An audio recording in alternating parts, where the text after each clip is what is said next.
Oh, just walked in. Okay, good evening, everybody.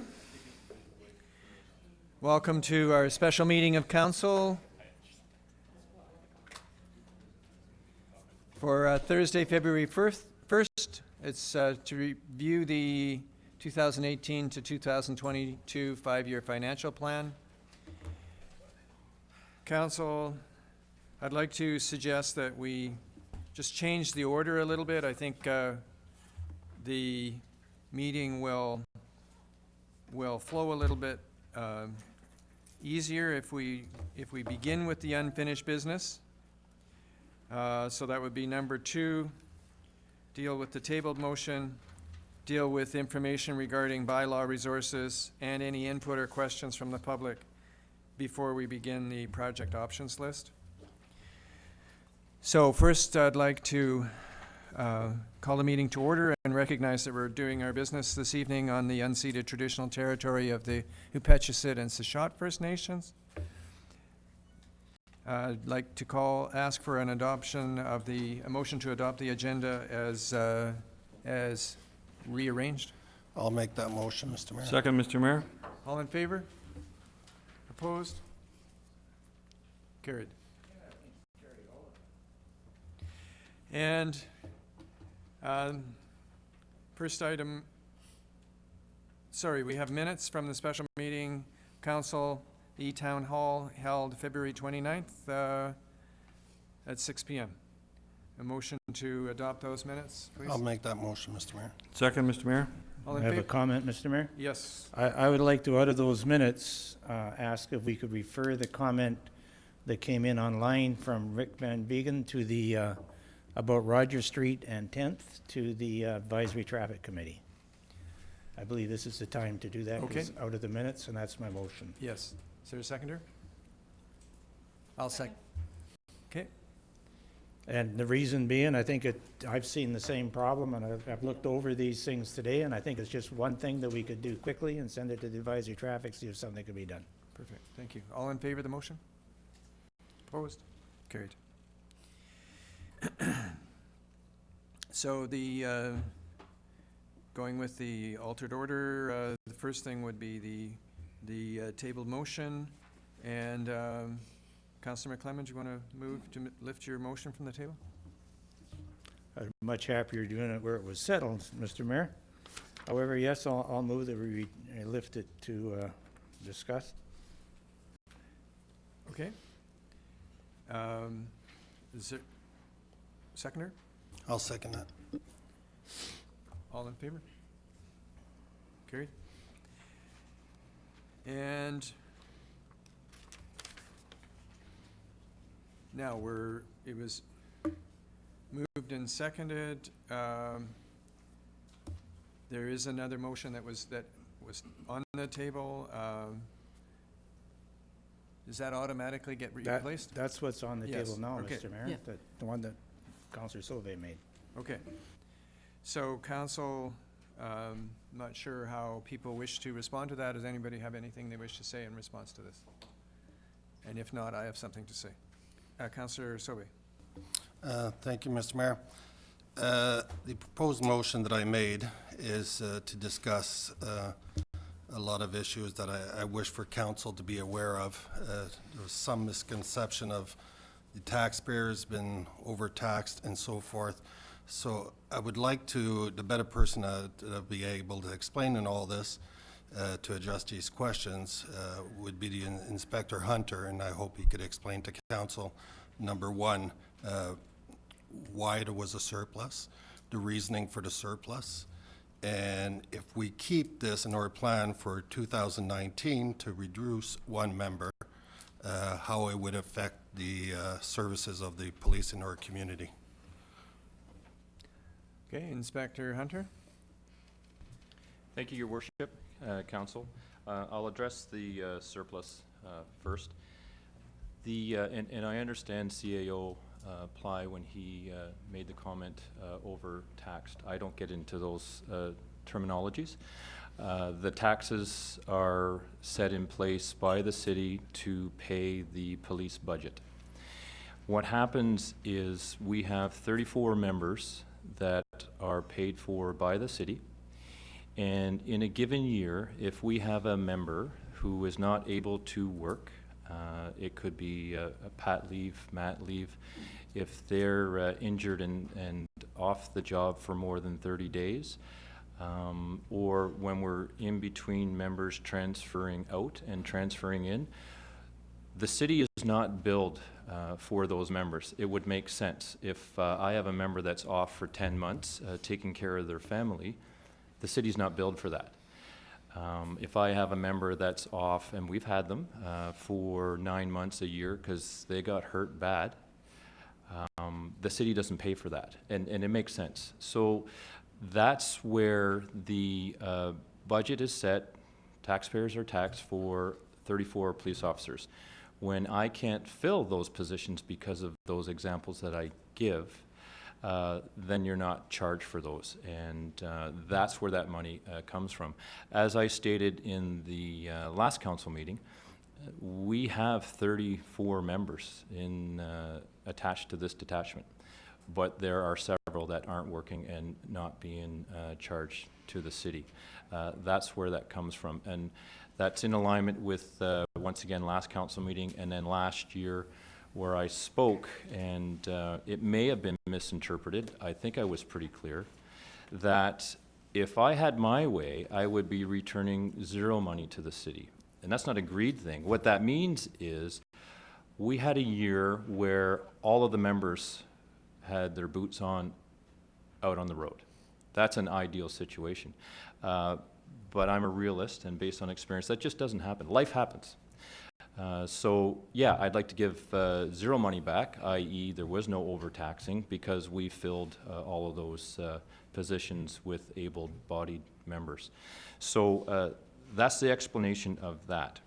The question of the consequences if our strength is reduced by a member next year. Obviously, it's one less boot on the road that we're funded for. And I don't know what else I can say at this meeting here. I've said it many, many times, what we're facing in the city here. We have, I guess the best way to capture it is when I spoke about how busy our general duty members are responding to calls for service in this community. And I spoke about that proactive time. So any time where the members are not responding to a call, or they're not working on that call, the plethora of paperwork that comes with a lot of these files, it could be 2 minutes of TV fun with 10 hours of paperwork or more.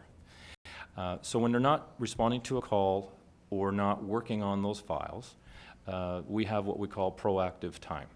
That's where you knock the crime rate down in your community. That's when we're doing our foot patrols, we're doing our bar checks, we're doing curfew checks on our chronic offenders to make sure they're abiding by their conditions. We're doing surveillance on drug dealers. We have an opportunity in proactive time to work on a drug dealer, work on those files. That's proactive time. That's where that gets taken care of. A healthy detachment has between 30 and 45% of a general duty police officer's time for proactive. That's ideal. This detachment's at 9%. We virtually have zero proactive time. We're going call to call to call to call, or we're working on those calls. So to answer the question, if the budget is reduced, clearly that is going to get worse. And I have to say, these numbers that I'm providing, those are last year's numbers prior to the recent activity we've seen in the community. And I reported last council meeting the increase, especially in property crime. And I'm about to give you some numbers for the first month of this year compared to last year. And we're up. Property crime is up 104%. Total calls for service are up 53%. And our total crime in the community is up 72% for the month of January compared to 2017. I don't anticipate that rate to continue. We're doing great things in the community. I mentioned last council meeting about arresting 3 chronic offenders. They're still in jail. And we map out all of these crimes, part of our crime analysis and crime reduction, where we put pins in the map of where the offenses are happening. And we took that first 3 weeks of January, and pins everywhere. After the arrest, there's just 1 or 2 pins here and there. So clearly, we've had an effect in crime, and we want to continue doing that. I'm very confident when they're back in the community that those pins will start appearing on the map. So I've spoken about this before. I am completely aware of the financial restraints that the city's in. I am not ignorant to that. It's significant. It really, really is. To put things in perspective, other communities that aren't facing the issues that we are, there's many communities that are, but I can use Parksville and Qualicum Beach. I don't mind using those names here, just to give everyone here an idea. The ratio of police officers to population, i.e. the cost for policing in Parksville, if we were to have the same ratio, you as a community would only have to pay for 20 police officers here, not 34. If we had the same ratio as Qualicum Beach, and they're a community of 9,000, they pay for 8 police officers, we would be paying for 15 police officers here. It's the demographic we have here, it's the calls for service, and it's not the number of calls for service. It's how much time are we spending on those calls for service here. Those calls for service are serious. We have the highest ratio of serious files where we submit a report to Crown Counsel for our criminal code offenses. There's nowhere on the island touches us. We're a very busy detachment. So I will tell you this. I will not allow a shortage of resources in this community to affect the health and well-being of my members. I have spoken where some offenses, such as a break and enter to a shed or perhaps even a home, that might take 2, 3, 4 hours for us to attend to those, because we're attending those other priority calls. We'll still attend to them, but it's just the call load that we have. I hope that answers your question. I respect and understand the financial restraints that the city is under. That's why I'm not before you here today asking for 6 more members, which I could really use just to get us breathing properly at that detachment. I know it's not going to happen. I'm a realist. So we will continue to be efficient with our resources, ensuring it's a safe community and prioritizing those calls for service. And it's unfortunate we've talked about the youth liaison officer.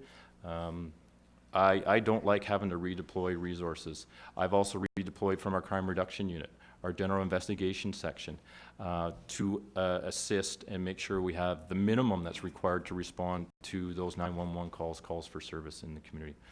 I hope that answers your question, just giving you a picture of what we have in this community. Okay, thanks, Inspector Hunter. Council, I see this as really a decision that is best left to the next council. This decision is aimed at the 2019 budget, not the 2018 budget. And I think it's one that needs to be considered in light of as we get closer to 2019. I think to make the decision now, when it's really impacting a year out, is premature. So I'd just as soon see that that this decision be made closer to the time that we really need to make this decision. Anything else, Council? Councillor Minions?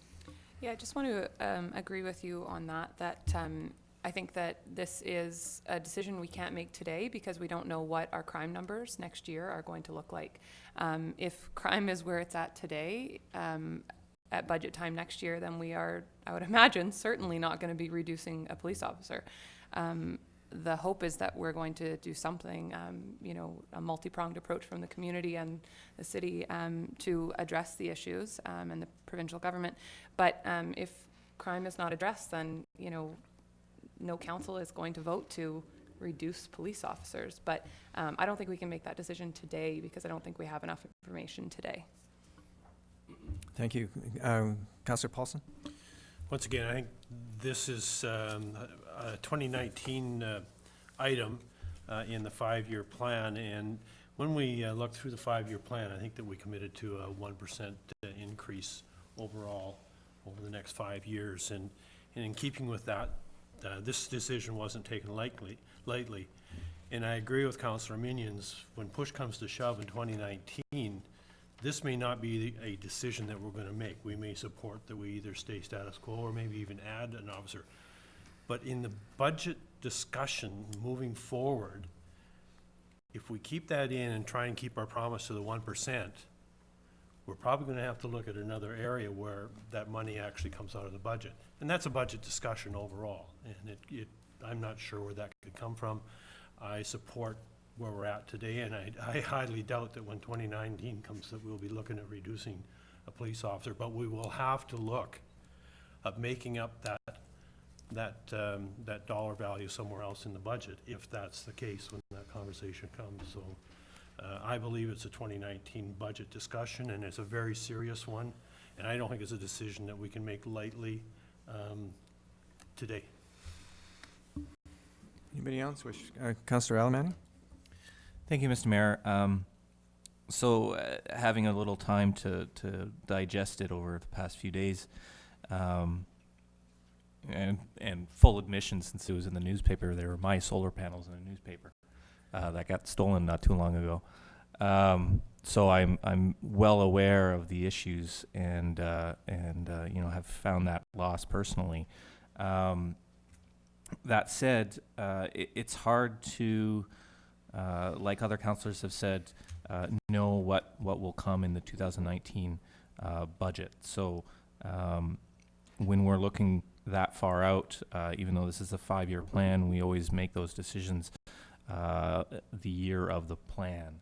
And certainly this is one where, theoretically we might put in a bylaw enforcement service that may have an impact on crime numbers. We don't know. So whether we take away that resource in 2019 or not, I think we need to see, personally, I'll be in favor of increasing that bylaw service so that we can try to tackle it from a different avenue, and there are other avenues to tackle it from as well. And hopefully in that vein, then maybe we will be able to look at reducing that number in 2019. I have my doubts. I don't think it's going to go away that fast, but I think as far as today, we can leave it as is and leave that decision to next year. Thank you. Councillor Washington? Thank you, Mr. Mayor. What impact does putting keeping this, eliminate the, what impact does it have in the 2018 budget if it's a 2019 item? Well, I can answer that. I think it doesn't have any impact at all because this is into the 2019 budget. It doesn't impact what we're doing for this year. So can we just recommend that they not eliminate that position? We can recommend it, but it'll be next year's council that That's what actually I mean. makes the decision. Even if we endorse this tonight to eliminate that position, the council of 2019 can turn around and say, so I mean, we could debate this all night, but it's just. Based on new Yeah. information, this is where it is, this is what it looks like in terms of the tax the income from residential property tax or all property tax. It's a different year, it's a different context. So makes no difference to decisions made for next year. Thank you. Okay. Councillor McClellan? Yeah, I'm not 100% in favor of reducing the RCMP, but I am concerned about increased costs and a way of coming around it. And that's why I kind of wanted this to be debated later. But so I'm just not going to say a whole lot. I'd like a couple of things, and I know I probably can't get it right now, but from the inspector, if I could, I'm getting some pushback from the public, and I'm not sure that it's accurate pushback, but I'd like to have if you could, give me the statistics over the last several years and how much the B&Es and crime have increased, because some people are telling me they haven't. I haven't counted, nor paid close attention.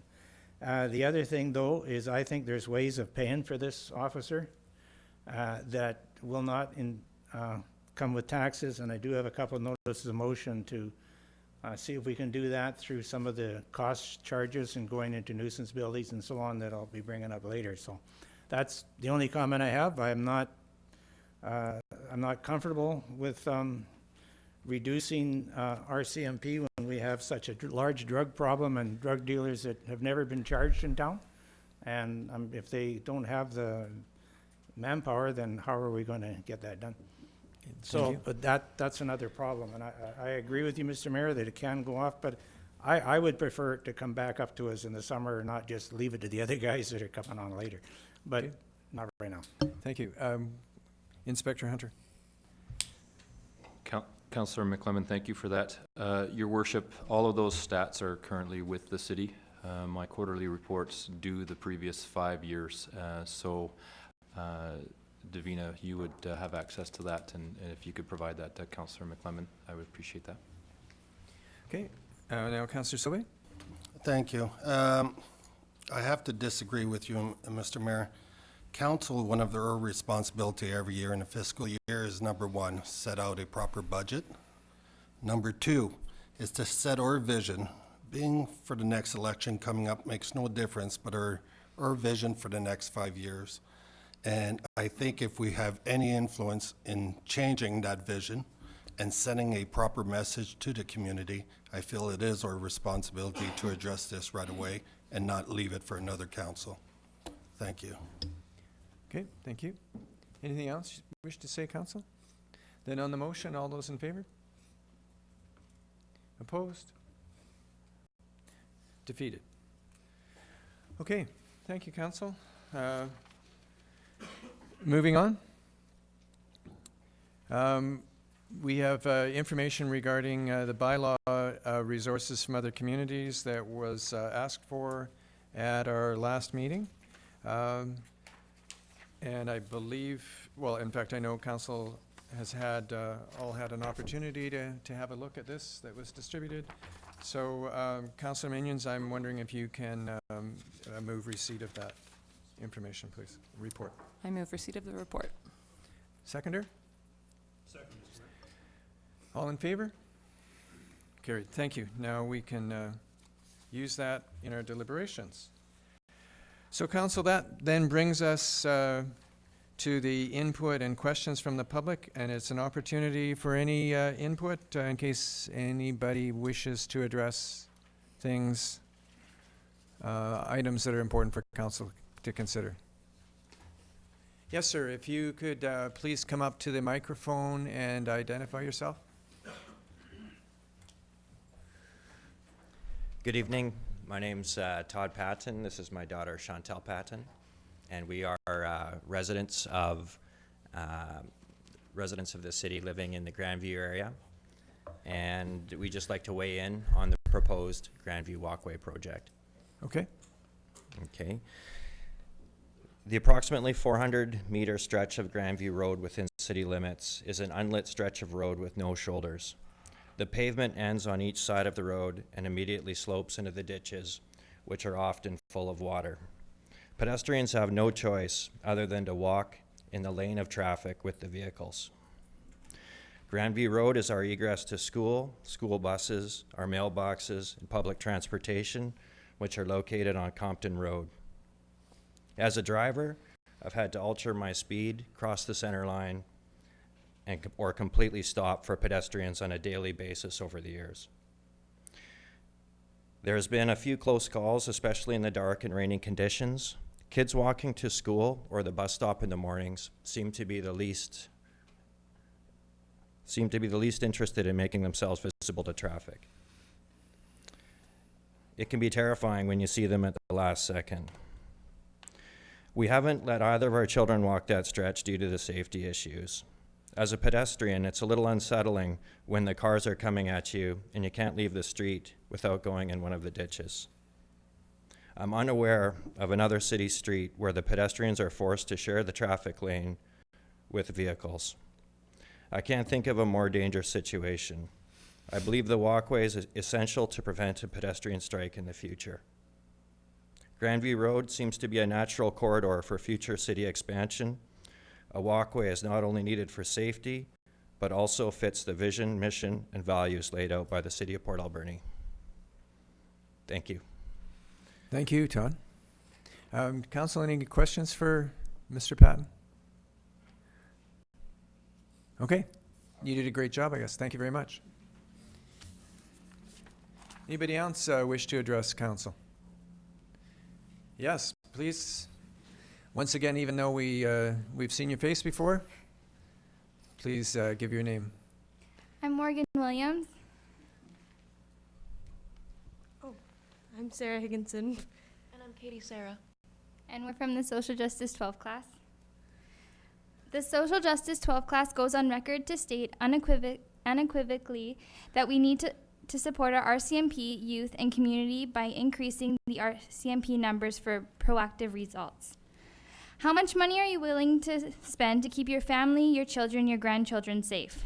We know that $167,000 a year looks like a lot, but when it's broken down into a cup of coffee a month per residential taxpayer, like the coffee in front of you, it's not that much. We would still like to acknowledge council's looking at this issue, and we will continue to work with Inspector Hunter on the ongoing need for officers to be available to youth. Thank you. Okay, thank you. Council, any questions? Girls, I must congratulate you on your persistence. Thank you very much. You've made your point really, really well. You've been articulate. As I said, you've been persistent. You've used multimedia in order to do that. So you've hit all of those potential things. So good job, well organized. And I know it's something guaranteed that council is considering. Councillor McClellan? Yeah, once again, just curious, are you looking for someone just for AD or for all? I know I asked this question last time, but I wasn't 100% sure. Are you looking for someone just for ADSS or for all the schools? We now acknowledge that the 34 officers that we have now will allow the RCMP to give us an officer at our school. So if there is a reduction, that there's no chance that we'll be able to have one. But so, yeah. Okay, and maybe in question of the inspector, and I know I probably should know the answer to this. Is there any type of auxiliary police being used at all anymore? And if so, could that be an individual that's in there? Thank you for the question. Your Worship, the BC RCMP auxiliary program has been under review for a few years, subsequent to a shooting event that happened in Alberta a few years ago. They've just come up with a three-tiered system, different levels of engagement by auxiliaries. So the program is being rewritten. We're waiting for the province to come back with what that looks like, and we will be pushing toward auxiliaries. That being said, most auxiliaries, they have jobs, and they volunteer in the evenings and the weekends. And I can tell you what the school is looking for, and what I want to provide to the school is a constant contact. They don't even have to be in the school, they could be at other schools, but they know the name of that youth liaison officer, and we simply wouldn't have that with an auxiliary. They could go weeks without talking to them. They want to develop that bond like they have with Constable Wesleyan right now, and it certainly paves the way for youth to talk to a police officer where they may not pick up that phone and talk about an issue. So the position is incredible, and so it's a good idea, but it wouldn't work, Your Worship. Okay, thank you. Councillor McClellan? I've just been thinking of other jurisdictions that seem to be using almost a retired police officer, someone semi-retired that goes in and does it as an auxiliary or whatever they call it in their jurisdiction. But it's just an idea. Okay, thank you. Thank you, girls. Thank you. Good job. Okay. Council, that brings us back to, or unless there's somebody else wishes to address council, that then brings us back to the project options list. If there's something that particularly jumps out at council that you'd like to consider right away, let's start with that. Councillor McClellan? Yes, Mr. Mayor, I would like to move that we start with the bylaw officers and so on, because two reasons. One, it's a lot of money, and two, it's a bit controversial. And no matter what else we're talking about, it's going to be in the back of our minds, whichever way we're thinking about it. So if we could get that out of the way, and maybe the McLean Mill as well, that might solve some problems. Okay, I'm fine with that. Is there, let's see what the consensus is around, Councillor Sobe? I agree with that. It's just I would like for public safety in dealing with the Grandview walkway also Okay. as a priority. But do you mind, are you okay with doing that after we do the bylaw? Absolutely. Okay. Absolutely. Is that kind of the consensus? All right, so let's look at the bylaw in that case, and I suggest, council, that we, instead of looking at it as a package, we're better to look at it as the pieces and agree or, approve or change each one of those. I think there are sort of three basic components to what's being proposed for us. Councillor Soe? Just a question to our city manager. I did a bit of research on this, and I noticed that Tofino has 2 bylaw officers, and they're actually reporting back as management to the fire department. Has that ever been considered or looked into? Mr. Mayor, yes, it has. I believe I reported to council earlier this year that we undertook an exhaustive look to see if there's any management positions in the city that could turn the attention that is needed to bylaw enforcement, including the fire chief's position, and our conclusion was that no, we could not do that. Okay, thank you. Councillor McClellan? Yeah, I guess when I saw this first, I thought, why do 2 people need a manager? And I haven't had an answer to that in my mind yet. My feeling, and I'm sorry that I don't see the bylaw officer here so we could ask him. I think he should have been at some of these meetings, but that was decided against by other people, I guess. I think a bylaw officer, the one we have and the one we would hire if we pass this, would be self-starters and knowing what their job is. The job of supervision would be, first of all, council's priorities and to look after it, and somebody to basically do their scheduling so that they're not both off or both on or whatever the situation needs. And other than that, I would hope they wouldn't need a lot of guidance and managing. Now, I could be wrong, but I was thinking in terms of maybe our human resources manager, or maybe the manager that is doing the civilian staff at the RCMP seems very capable in all of these things, particularly the work she did in Tofino Ucluelet. But that's just some thoughts, and maybe should be in camera, but we're not there, and we don't seem to be getting there. So, Okay. Councillor Alberni? Thank you, Mr. Mayor. So just to start, if I could, Mr. Mayor, the bylaw enforcement department line number 27, so that is including a manager and 1 new bylaw enforcement position, is that correct? I believe so, but I think it might also include the clerk as well. Oh, sorry, and and a half-time administrative CAO, assistant. would that be correct? The $168,000, is that the 2 bylaw? So the bylaw officer, manager of bylaw, and the clerk position? Mr. Mayor, that's correct. Okay, thanks, I just wanted to make sure. I think as far as Councillor McClellan's comments around the manager, I think it's pretty clear to anyone who's familiar with the city and knows the amount of work that our managers already do, that could be done by employees, and not because they're taking it away, but simply because there is so much work to do, that I think we do need that management position if we are going to expand the bylaw office.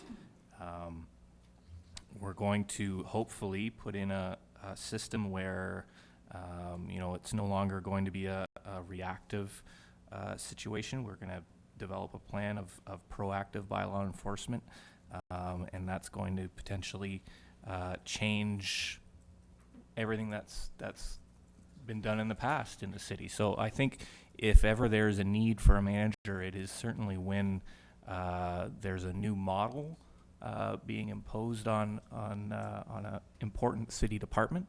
So I would argue strongly for that management position, and I would argue for the administrative assistant position as well, as we've have it in our list here. Councillor Washington? Thank you, Mr. Mayor. I sort of agree with Councillor Almig that this is going to be a whole new venture for us. So I think you do need that management position. But having said that, if we get things in line, I mean, we can revisit the manager's position in a year or 2 years, and if he's not required, there's no, I mean, we could lay him off, so to speak, if he hasn't got enough work to do, so. Sorry? Why would he be hired if we're going to 2-year program? Well, I'm just picking 2 years. I'm just saying, if everything gets under control, there's, it's almost like a contract thing, but it's just, we can revisit it, and if he's not required, then we can adjust it, or the council of the future can adjust it. It's just right now, I agree with Christopher and just say, yeah, we need somebody at the helm in the office all the time to direct the two guys. Councillor Minions? Thank you, Mr. Mayor. As strange as it is for me to say, I'm very conflicted on if we should add bylaw enforcement or not. Last year, I advocated really strongly for proactive rather than reactive bylaw enforcement. And it's interesting to me that now I think we're all very supportive of increasing bylaw enforcement. Last year, it was about, cleaning up the view of the community, and this year it's about crime. And I think that in our want to be proactive in how we address bylaw, we're actually just being reactive to the problem that we have, which is the crime.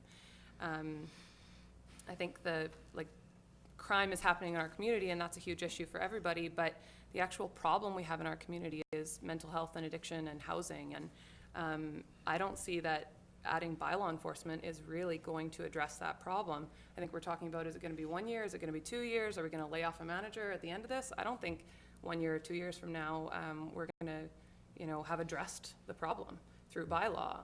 I don't think we're going to be reducing a police officer next year. I don't think we're going to really see any big impacts in our community from this shift and this increase in enforcement. And so, I do think that we're understaffed in bylaw, and we have been for a long time. I do think we need to make a change, but I don't think that this change is what we are expecting it is and what we're expecting we're going to get from it. I think we feel like we're addressing a crime issue, and I don't think that that's going to happen from adding more bylaw. I know a focus of the bylaw is to work on, the problem properties. But at the end of the day, we can shut down the Carlson building and shut down, Harborview Apartments and whatever else. But the people living in those places are still going to be in our community. They're not going to be gone and stop causing crime because we've shut down the buildings. They're just going to be homeless instead of living in those buildings. They're going to be sleeping in our business doorways instead of sleeping in horrible housing situations. I don't think we should let those housing situations stand as they are, and so we need bylaw and we need policing and we need to address those issues. But at the end of the day, we are not actually addressing the problem in our community because we're not providing housing, we're not helping mental health and addictions. So I don't think we're really going to make the difference that we want to make here. I think that as a city, we need to make a fundamental shift in how we see our role in this issue, whether it be housing, mental health, addiction, all separately, all together. I think we see it as a provincial issue, but on a day-to-day basis, it's our issue. It's not going to go away. And I think we need to start taking more of a leading role in it. So I'm not sure what the answer is, but, and I do support an increase in bylaw.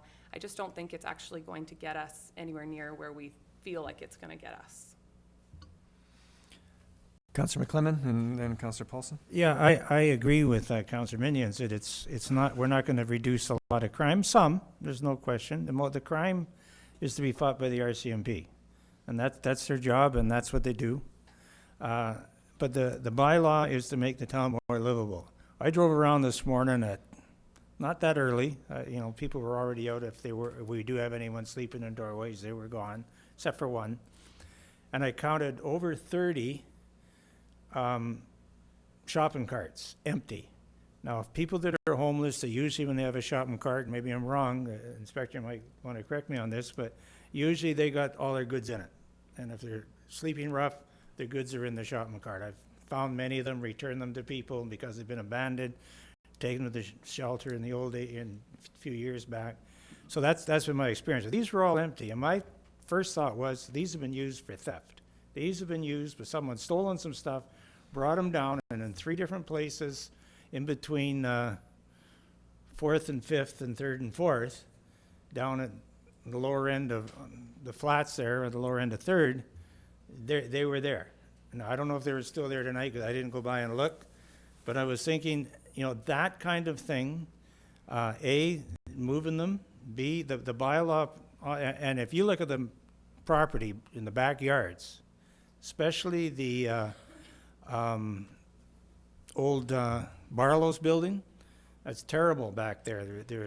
I didn't see the needles today. Last time there was big bunches of needles all around their bin. They never seem to have an empty bin. It's always overflowing and all over the street. The other street building I can't find an address on, but has a number 1 on the apartment. And some people tell me we call it the ghetto, and other people tell us we call it the Wintergreen Apartments. I don't think anybody could get out of that building. It's so jam-packed in the back if there ever was a fire. I think we need a bylaw for that kind of thing, and a lot of houses I've driven around and can see in town, not just commercial buildings, that we could make this place a lot more livable friendly and a lot more appealing to people coming in with bylaw. And I'm one that was opposed to having a bylaw officer in the first place. That was long before I was on council because I didn't like being told what to do. But, and since it's been on, I've watched different evolutions of it, different ways it's going. And since I've had a run around with our bylaw officer and seen what he does, I don't agree with everything that's happening. And I agree with you, Shari, that we're probably not going to see all that. But all the commercial buildings and the residential buildings, they'll be busy for years, just trying to get it up to the standards that we've made. Thank you. Councillor Paulson? It's tough to follow you guys up here. But, I just go back to recent history. I mean, we had a committee of the whole meeting, and many people stood up that evening and were very articulate, particularly people in the Southport area here. There's 2 things that come to mind for me is, since we've come on term here with regards to bylaw, I think we've definitely had an identification of workload on the bylaw officer, and it surpassed the workload of one person. So I don't have any problem with us expanding our bylaw department. What I would support is we hire a bylaw officer and support them with clerical help. And I kind of go the other way. If we need a manager, let's hire the manager next year or the year after, rather than letting the manager go. So what I would support right now is let's hire the bylaw officer and let's get some clerical support for them, so they're not having to come into the office after every call or every second call, and we can keep them in the field. And we have a retail saying is 10 to 4 out the door, and we need to get to that so that we're more proactive. But I think we need to listen to the public. I think we've made it very clear that there's probably need for additional bylaw. We're not going to cover off Canadian mental health, and we're not going to handle homelessness through bylaw, and that's a whole other big issue for sure, Shari, and I appreciate you bringing that up too. Thank you. Councillor Sauvé and then Councillor Alberni. Thank you. When it comes to the bylaw issues, we have a bylaw officer that can't handle the caseload that he has. Council is very quick to creating bylaws, but we found ourselves the inability to enforce these bylaws with action. And I understand about the reactive motion and so forth, but the thing is, if we're gonna start creating bylaws, number one, to improve our uptown, just as an example and all that, we've gotta be able to act on it. And having one bylaw officer is not working with that. The other issue, so we need the extra bylaw officer. The issue I have, when it comes to management of these staff for bylaws, we've given this burden to our managers to deal with, and they shouldn't be dealing with it. They have their own responsibilities and jobs, and obviously we're overtasking them already with these responsibilities, and having one department to take upon managing and supervising of the bylaw officers is just not working for the city, because it's taking work away from somewhere else. It's simple as that. It's affecting any department that you're going to be giving that responsibility. I do believe it's crucial, since we have all these bylaws, that we have a manager to manage these bylaw officers. The police itself, during the off hours, are dealing with bylaw issues and taking members away from the task of fighting crime. So personally, I support to have a manager and having the extra bylaw officer. Thank you. Thank you. Councillor Alberni? Thank you, Mr. Mayor. So I completely agree with all of Councillor Minion's points as far as a bylaw officer not being able to address the true underlying causes of our homelessness, our drug addiction issues, and the crime that comes out of that. And potentially we have the potential of creating a situation through bylaw enforcement where we would make that problem worse. There's no bones about that. However, we do have and have had for a very long time a deficit of capacity just to deal with normal bylaw enforcement. Nothing to do with derelict buildings or any of that stuff. We have a need for more bylaw enforcement, and I would argue for the services of a bylaw department, which I believe is mainly falling on our Director of Development Services.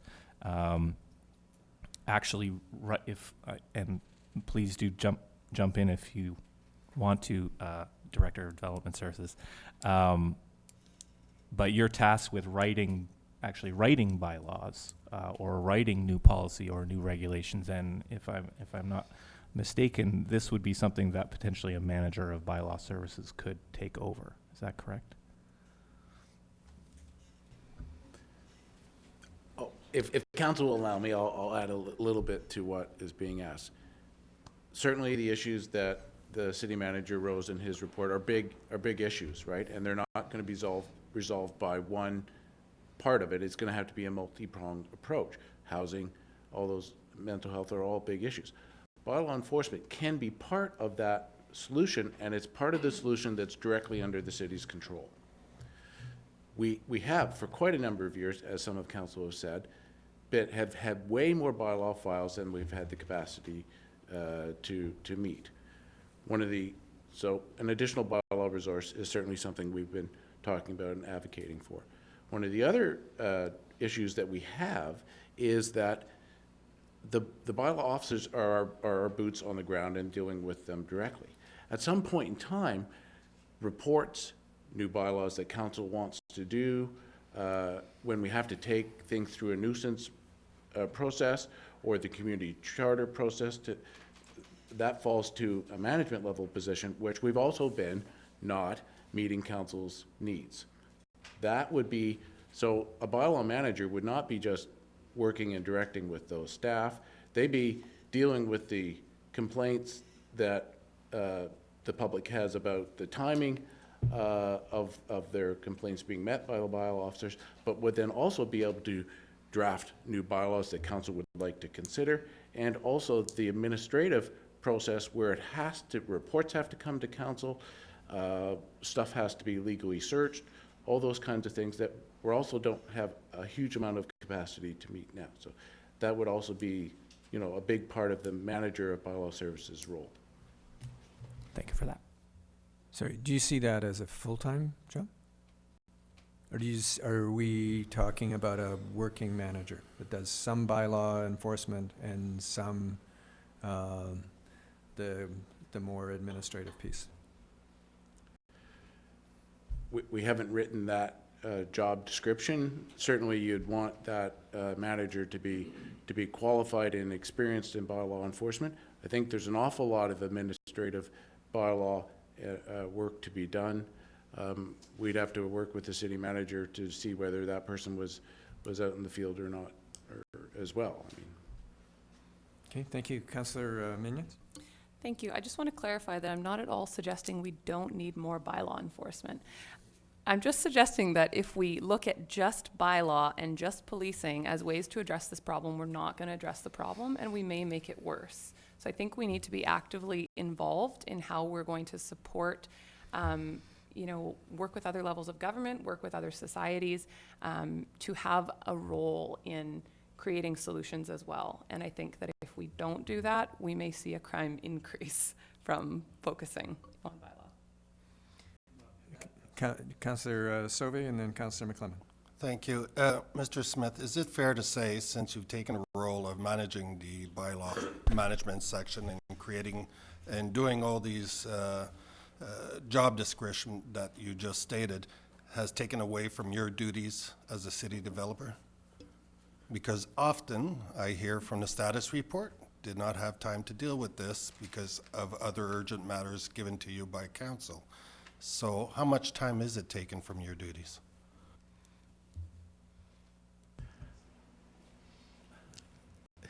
It does vary. I mean, it's part of the duties council that a role that I play amongst other duties that I do. I don't keep track of how much I'm spending on bylaw, how much I'm spending on engineering, how much I'm spending on building or planning. It's all part of the responsibilities that I have, and I do the best I can in the time that there is in the day.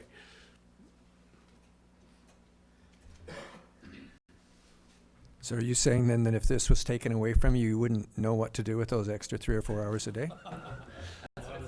I can tell you, I have a ton of things that I could be doing that I'm not getting to. As council knows, there's a large list of items on the status report that council has tasked me to do with that I have not been able to look at in months. There, don't you feel better? I just put a number on it for you. Okay, I can see a hand up at the back. Okay, we're just in the middle of debating this, so why don't you, if you wouldn't mind, Kevin, let us just finish and make sure that council's had an opportunity, and then I'll call you up. Councillor Paulson? So just to summarize from my point of view, I support adding bylaw, but I kind of look at this from a dollars and cents point of view, and I think I've mentioned it before. I got a little sticker shock on the total package, and I mean, to institute this year is $283,000 in its entirety. I certainly would support adding a bylaw officer and an administrative assistant. I won't support the package as it presents as a total.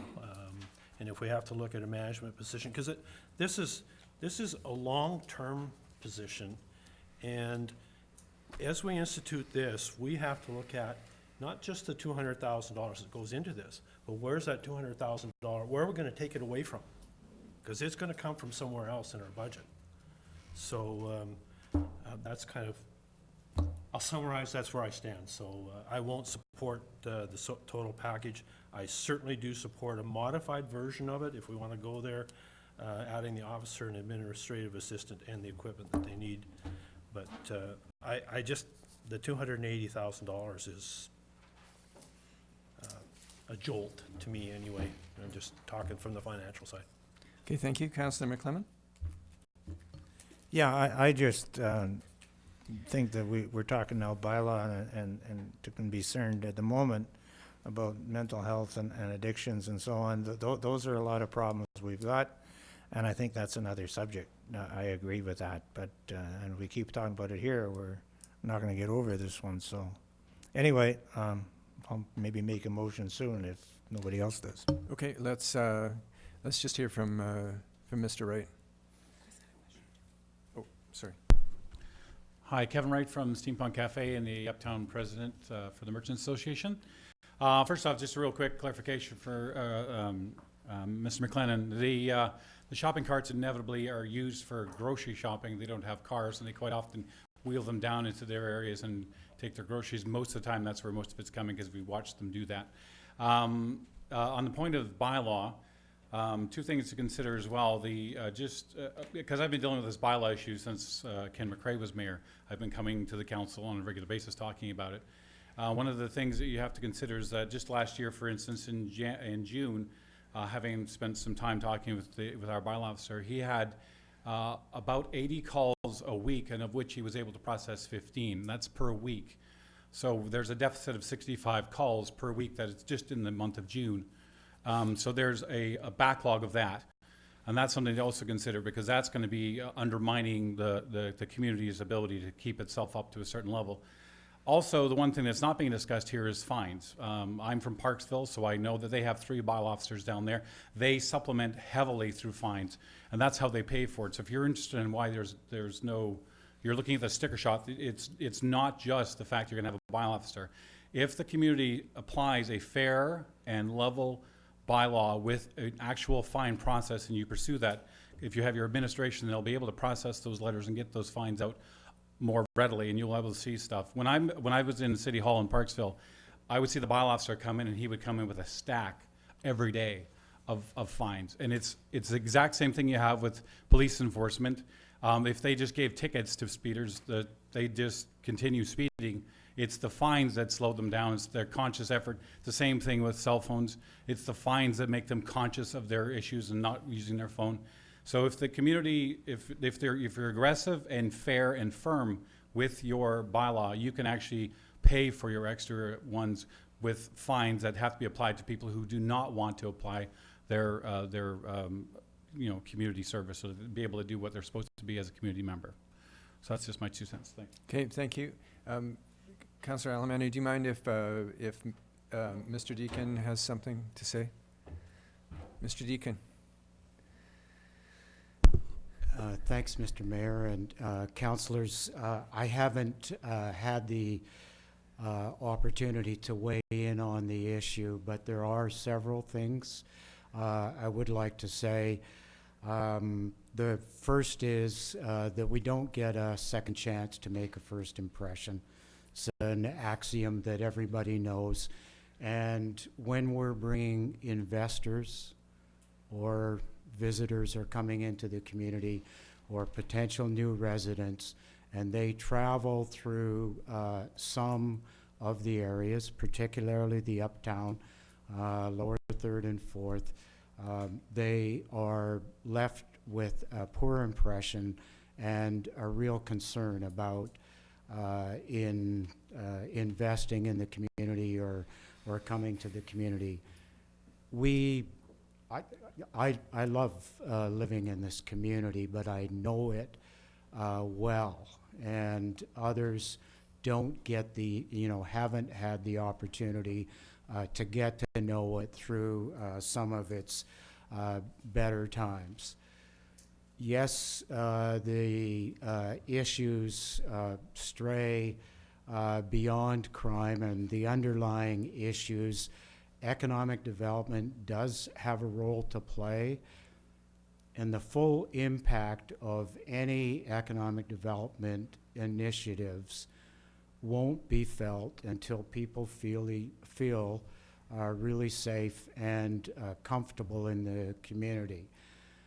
And I know there are some things that the municipality cannot do. They're not within the mandate of the city. We need provincial and federal assistance in addressing, but there are issues, whether it's neglected building or shopping carts or graffiti or illegal use of commercial buildings that would benefit from additional bylaw resources. And I also think that one of the other things that we could be looking at is best practices, and I'm going to say it from best practices in terms of some of the bylaws that we do have, but best practices from kind of a draconian perspective. You know, let's get tough. When the issue began to affect, I think, the community in a bigger way over last year, and that I started looking at what other communities were doing to address the issues. And yes, everybody admits that it needs a multifaceted approach. And what I also found is that communities that were investing more heavily in bylaw resources, pairing bylaw officers with RCMP, taking so outside of British Columbia, particularly Alberta and Saskatchewan, they are looking or doing more and more around a two-tiered policing system. I don't see that in British Columbia. I think there's some legislative issues, but I really do think that we could maximize the impact of our efforts like facade improvement, the economic development initiatives that we're wanting to try in the Uptown when the community feels safe and comfortable. And I think that additional bylaw resources do definitely have a role to play in it in terms of the proactive approach that we've discussed. Thank Okay. you. Thank you, Mr. Deacon. Councillor Alberni? Thank you, Mr. Mayor. I was just going to ask if we do have a motion at the table, on the table at the time. There is no, not yet, but I Can I ma- believe Councillor McClement had said earlier that he was prepared to make a motion. I'm prepared to make a motion if Okay. that's fine. I'd like to move that we approve item number 727 as it's stated on the option list. Is there a seconder for that motion? I'll second that motion, Mr. Mayor. Councillor McClement? Yeah, and so I take it that that would include a manager with this, and so I'll have to hear some more about why we need one, and maybe the CAO could explain what the job would be that that manager would have besides the two officers.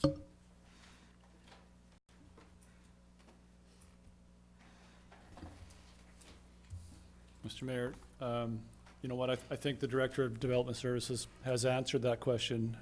If he hasn't answered it fully, then I think he's the one who can answer it better. It's the work that he does. Mr. Smith, do you have anything more to add to your already fairly complete description? No, unless there's some specific questions that council has about that. Okay. Councillor McClement? I'll try again. I don't see, okay, and maybe I'm totally wrong, but I do not see it as a full-time job. What other jobs, was my question, would this person be doing, or do you see it as a full-time job? I believe there's more than enough work for a full-time job for that position. Yes. Mr. Ply, do you think this particular position, the position of manager of bylaw, do you ever see that that person, whoever it is, would also be out doing on-the-ground bylaw work.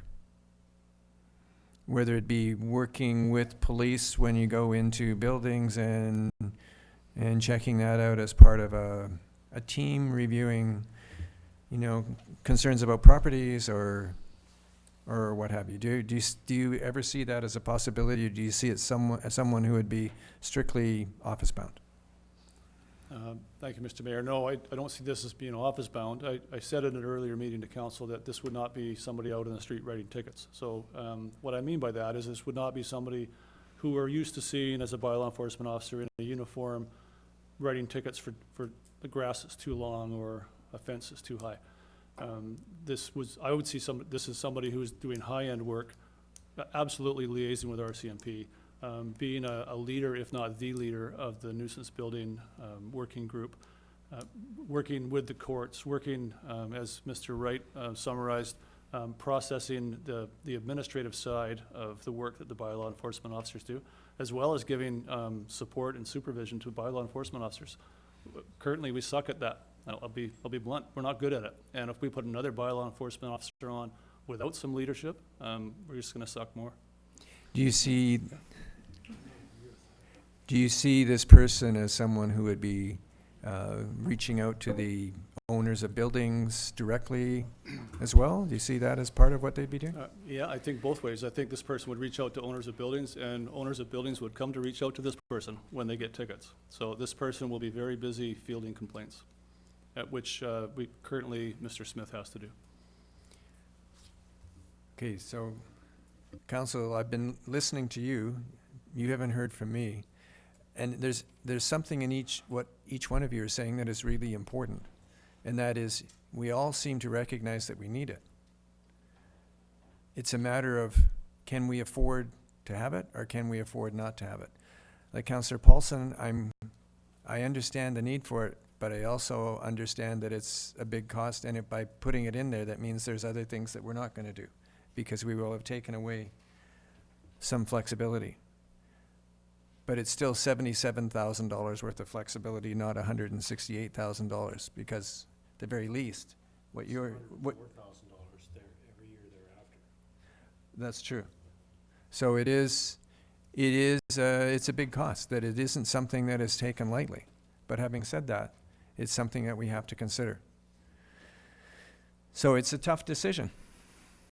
Do we do it? Do we spend the money? Is it that important?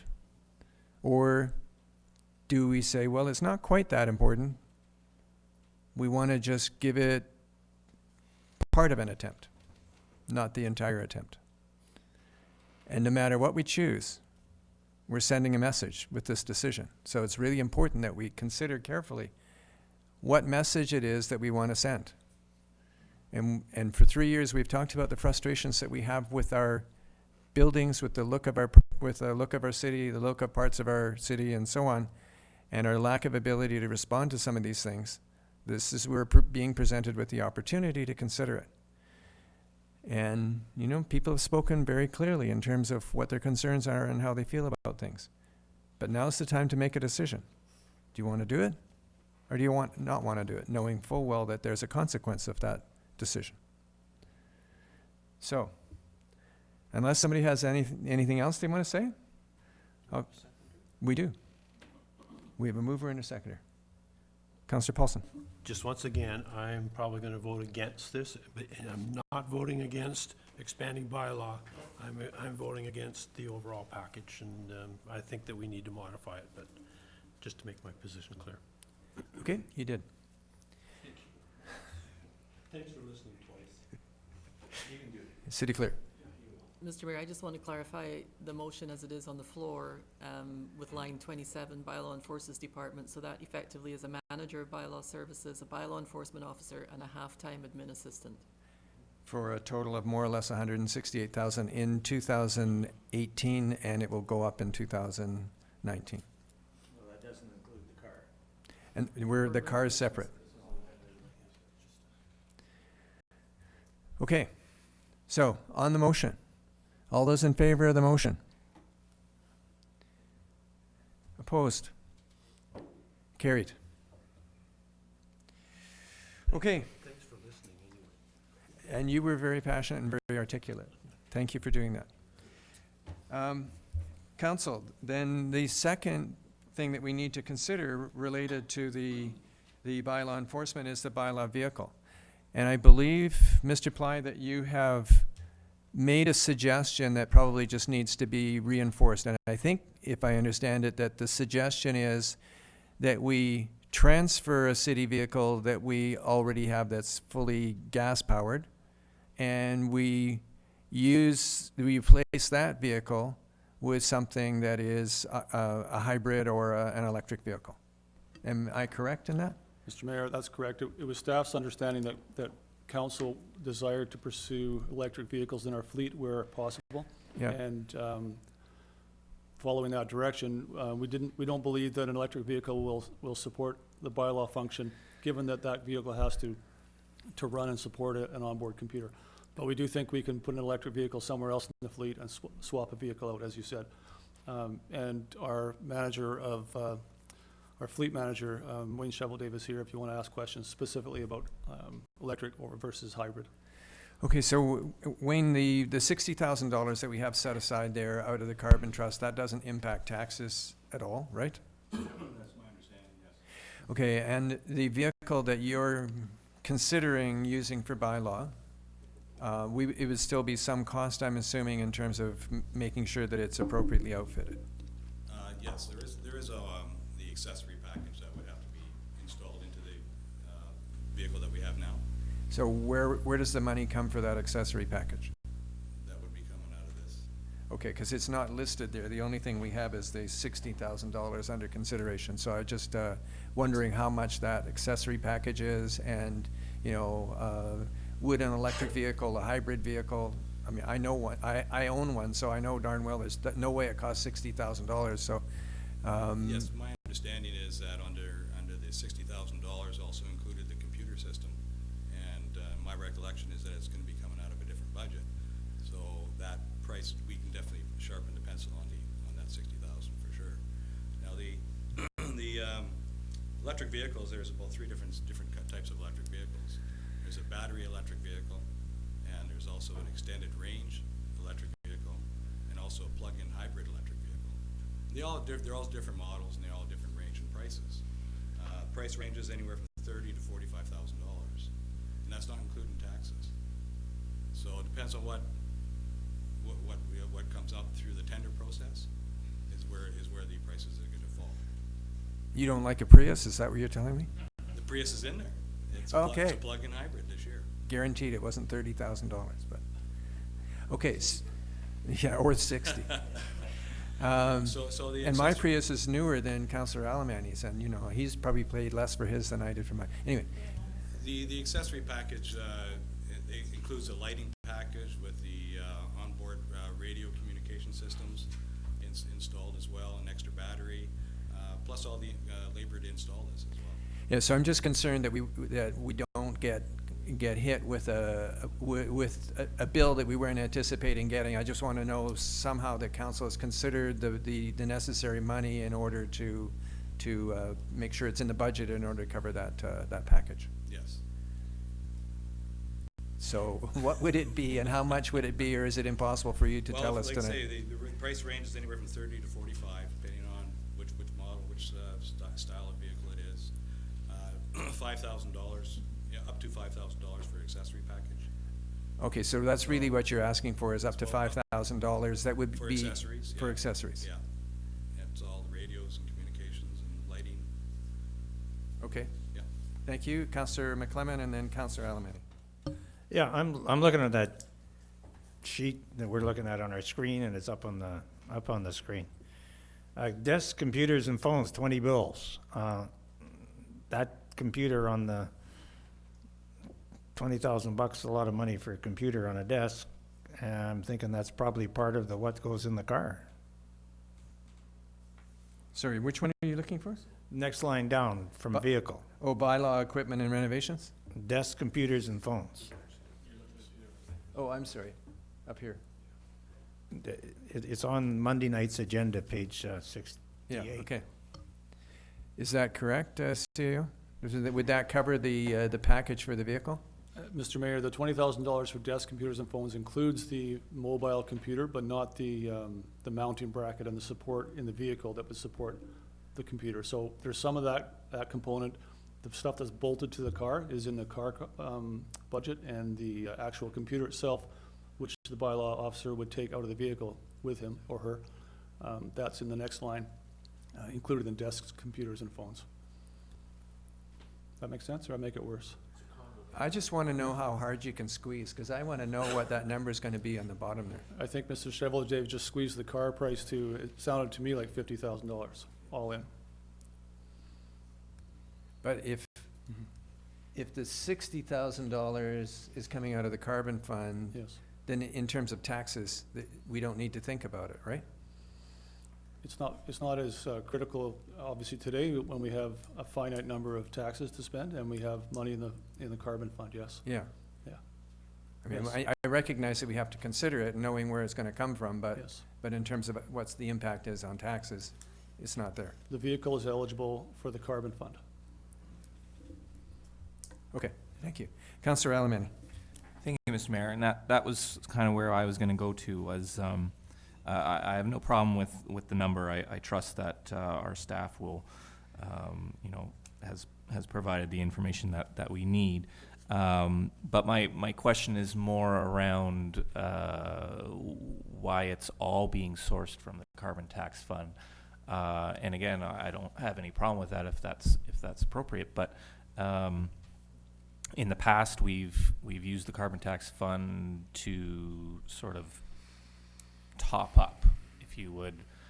So we would have a price for a normal car or a gas car, and then the carbon tax fund would sort of top up the difference of the normal to the hybrid. So I'm just a little concerned that we're using the carbon tax fund to purchase the entire vehicle, especially since it does include equipment that's for bylaw enforcement, which wouldn't have any impact on carbon emissions or anything like that. So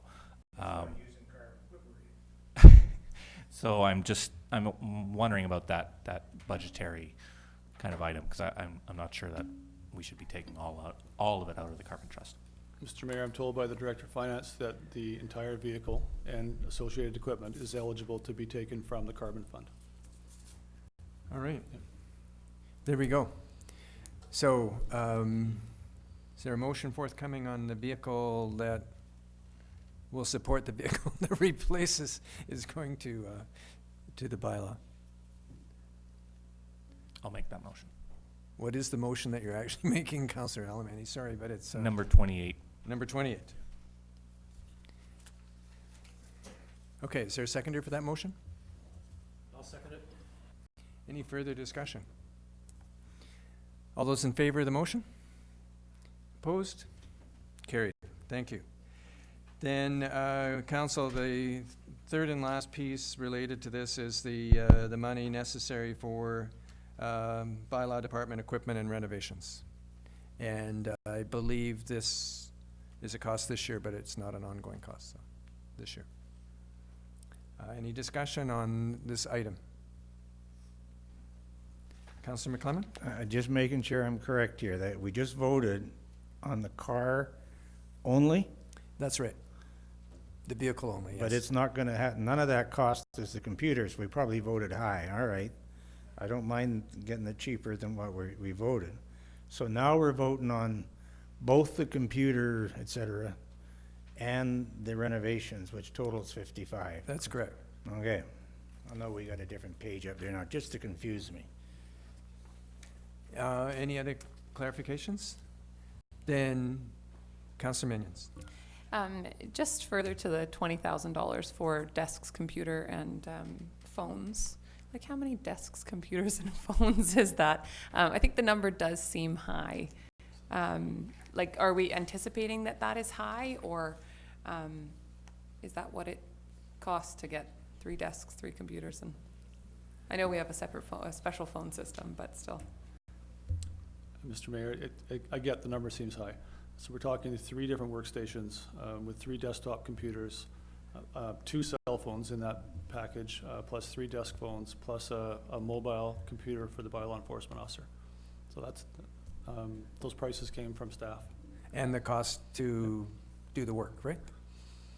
Those are capital costs, or costs to purchase that. And staff time to do the support work is in the operating budget. So the IT staff time is in the operating budget. Okay. If you'd like specific costs on the items, the manager of IT is here. He can speak to the computer costs and the phone costs. Councillor Minions? You're okay? Councillor Washington?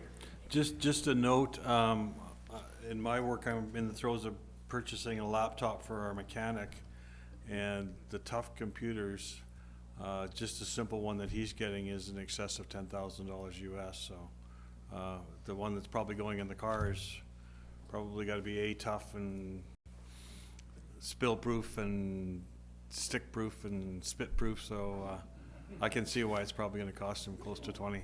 It's essentially the same as we're using in the RCMP cars. Yeah. Are yours spit-proof as well? They are. And coffee-proof. And donut-proof. You know.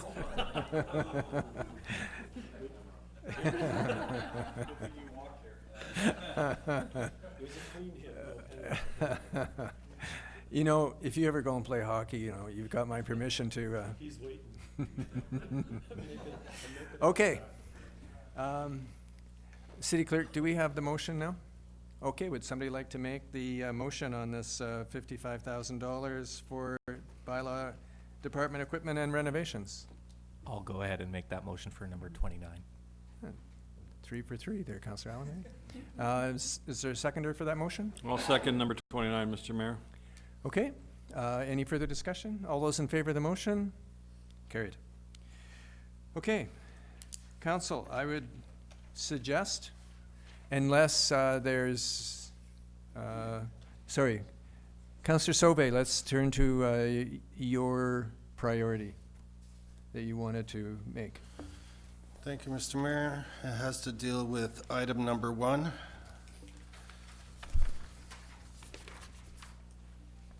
And under paving, Grandview Walkway, 385 meters of gravel path. Okay. I'm prepared to make the motion to put this through if somebody else would want to second it.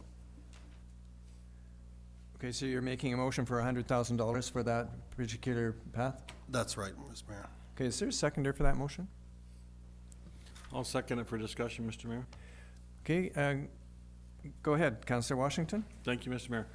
Just the CAO, is that going to be enough?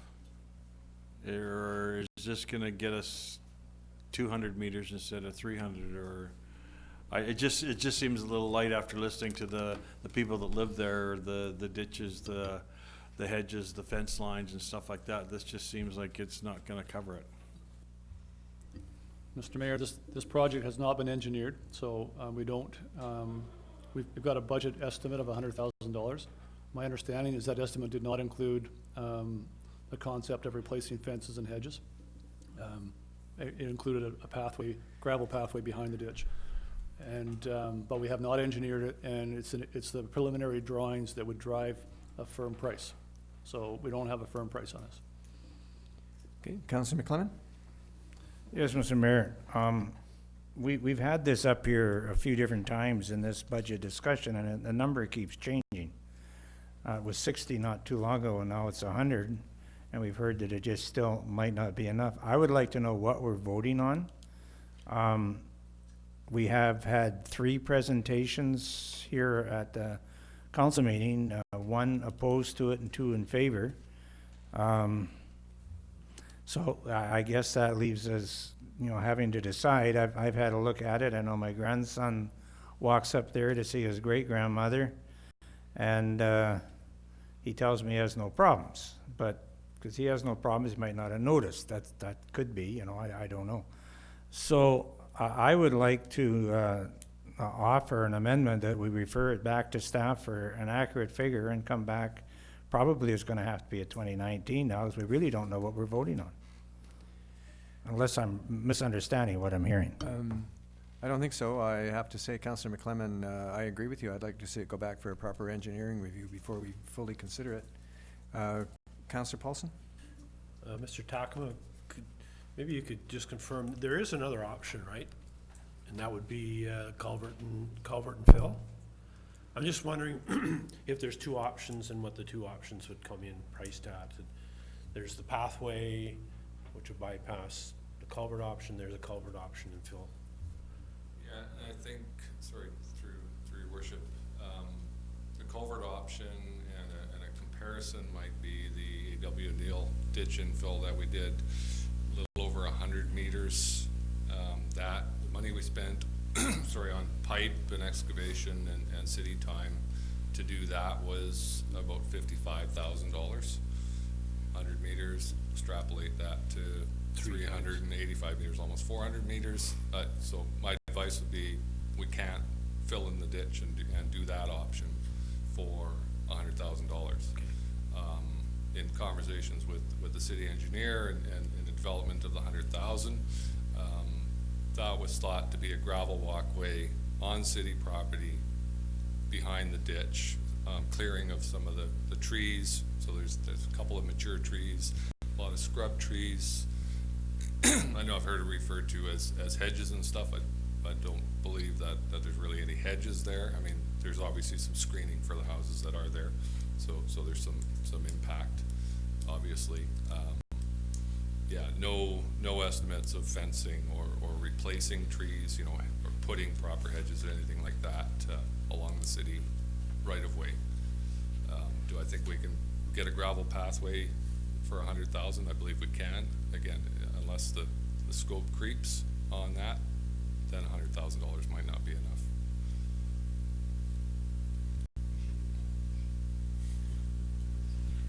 Okay, thank you. Anything else? So, council, the motion that we have is the $100,000 for in the supplementary projects list for the Grandview Walkway. I personally am really concerned, as I said briefly, that this is not anywhere near the final number, and personally would like to see it properly engineered and come back to us. So I can't support this number because to me it seems too uncertain. But nonetheless, Councillor McClellan? Mr. Mayor, I'd move an amendment that we refer it to staff to come back with an accurate figure, period. I have a comment after that. It's quite a different motion, so I'd rather see the motion defeated and then come back with a new motion. And then my only comment then, Mr. Mayor, is I wouldn't want to see something delayed long enough that there is a problem. And I have a question, has there been an accident there with a child or an adult or anybody hit by a vehicle at any time? I don't know, but Mr. Patton, is that the case? I've been told that there has, but I don't know that for certain. Okay. I know that my neighbor has been clipped by a hare when he was walking. Okay, thank you. Mr. Hunter, Inspector Hunter, are you aware? I'm not aware. Okay, thank you. Councillor Minions? Thank you. I'm wondering what the process would be if we wanted to get more information on this. I don't like the idea of leaving it to budget 2019 to make a decision on, but like how quickly you said it hasn't been engineered. We don't have an engineer on staff right now. How quickly could we get a proper estimate? Would we be able to possibly make a decision this year still? Sorry, Mr. Smith. You look ready to say something. Just because I'm not sure. It would be a matter of our engineering technicians doing a little more work and getting to a point where our manager of operations was comfortable with the level of engineering designs that were done to give an accurate estimate. He's giving you a general estimate based on a gravel pathway behind the ditch with no landscaping or fence work. And he's indicated that he generally believes that that can be done for $100,000 without putting words in his mouth. If we wanted to get into more detail and say okay, no, we're gonna replace the fencing, we are gonna do some landscaping there, but that's where the project starts to get more costly. We would be challenged, in my mind, to have that in time for council to adopt their budget. Okay. Councillor Alberni. Thank you, Mr. Mayor. I don't think if we put this off at this point, we wouldn't be able to bring it back into the 2018 budget. It doesn't seem reasonable. When this first came to council's attention, at least this year, I made the point that there's an opportunity here to engage with the homeowners and people along Grandview Road in a way that maybe council and the city hasn't in the past. So I would suggest that we do hold off on it, but be active and be proactive in engaging with the community that has already come to the city. Ask them about what kind of options they would like to see. Are they okay with the gravel path? Would they prefer something that was, where the culvert was completely filled in? These are all questions I think that shouldn't just be up to whether it's more or less expensive, but it should be something that's driven by the community. And I think there's an opportunity there. So I realize that that's potentially more impact on staff time, but we have an opportunity here to make a good project. It's not just filling in a pothole. It's changing the whole corridor along Grandview. So I would vote against the motion to do the project and instead look at something more fulsome in the future and in the near future, but not this budget. So CAO, before we vote on this is a what-if question. What if we didn't allocate the entire $809,000, but instead allocated $709,000 and just kind of held that $100,000 in reserve and then send this back to city staff for an engineering review and give us some options? Is this something we can come back to later in the year? Short answer, yes. You could allocate any amount of money you want to capital reserve fund, for example. And then later in the year, if you choose to revise the 5-year financial plan to include a project, you could do that. I believe that'll take a bylaw change to revise the 5-year financial plan. But it's doable. We do that every fall anyway. We revise that, but and I wouldn't suggest we wait till fall, but if you want to allocate some money to capital reserve, it can wait there for council's further direction. Well, personally, I'd prefer to see a more complete idea exactly what it is that we're looking at, and just rather not spend the money than allocate it and really not be sure what it is that we're allocating it for. So on that basis, I would suggest that we defeat this. Councillor Minions. Thank you. I'm wondering if this is the normal process that we use to price a project to get council to say yes or no to it, because it seems like projects often come in high or low. So is this different, or do we always vote on projects based on these rough numbers? I'm assuming we usually haven't done super specific costing when we decide on a rough budget for something. So I'm not sure how putting it off is going to really make a difference in whether we want to do it or not. This project is different than many in that it isn't driven by staff in an operational priority sense. So ordinarily, the engineering department and the works department would do, if you recall the capital list of capital projects in the draft plan, those were driven by a longer term rotation of projects and priority setting, and so staff have applied some effort to determine the cost of those. This one at this point is an option, so it hasn't been seen as an operational priority, if I can use that term, and there's been no direction to undertake costs to expend staff time or money to investigate it. And so this is because it's come through a different door, really, a council door, it hasn't been fully costed out. Having said that, we have a history here of not always fully engineering out projects and estimating costs that come to you in a budget. And we really want to get away from that. And we want to get to where we're doing preliminary engineering, coming to you with a cost that that is based in what we find and in the preliminary engineering, so that we're not coming back with surprises. And we've been struggling to get to there. Okay. Yeah. The motion, council, then is $100,000 for the Grandview Walkway, 385-meter gravel path. All those in favor? Opposed? Motion's defeated. Council, I'd like you to consider an alternative, which is to set aside the $100,000 and at the same time send this back to City Works for an engineering review. I'll make that motion, Mr. Mayor. I'll second that, Mr. Mayor. Okay, thank you. So we've got a mover and a seconder. Any discussion? All those in favor? Carried. Thank you. Council, then speaking of the RCMP, I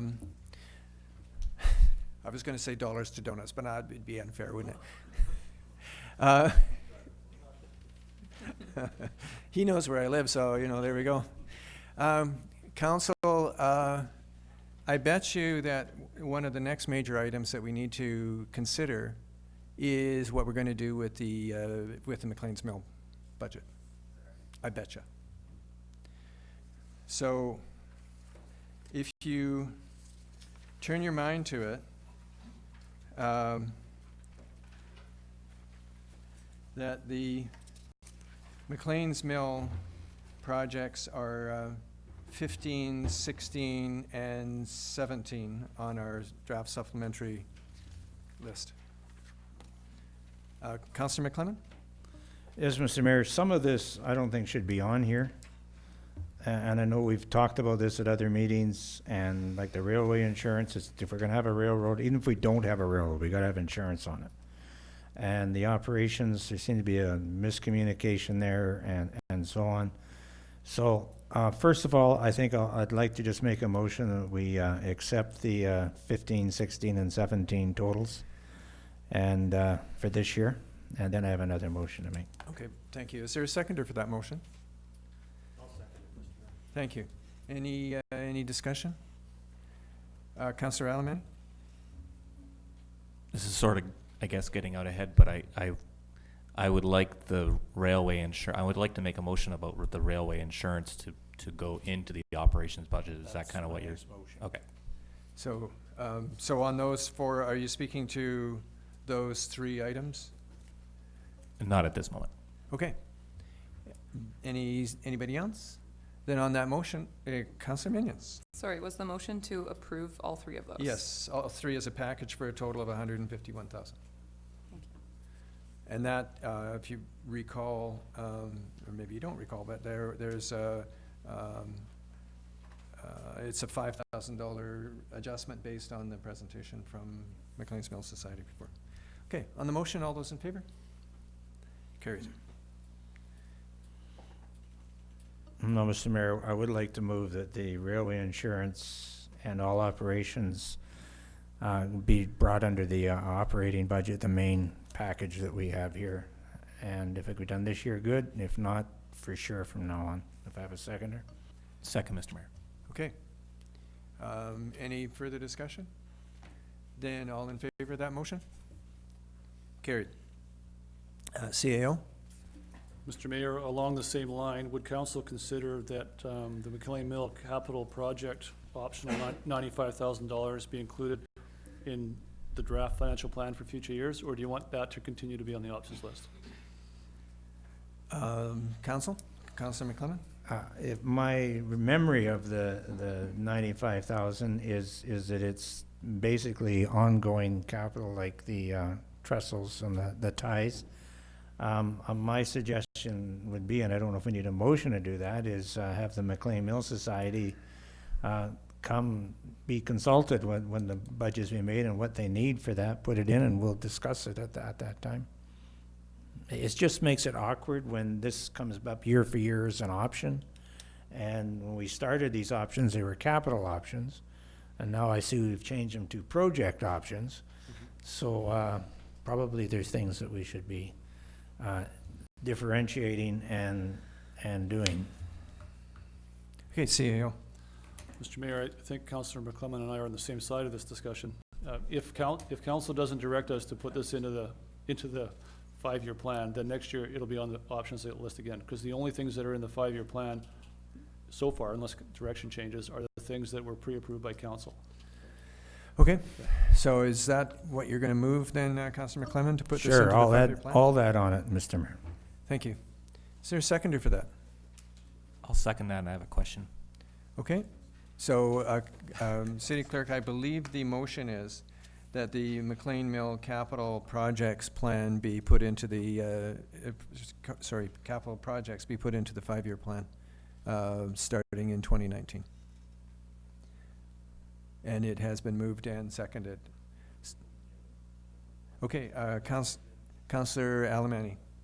Thank you, Mr. Mayor. So, not getting too far into the weeds, but it's McLean Mill, so we always get far into the weeds. With the McLean Mill capital projects, as this is titled, I think Councilor McClellan mentioned already, this does include their ask for railway improvements, does it not? So that would be the ongoing 10-year plan, not including the trestles. Mr. Collette is here if you want to hear from the McLean Mill Society. Sure. He's probably better equipped to respond to that.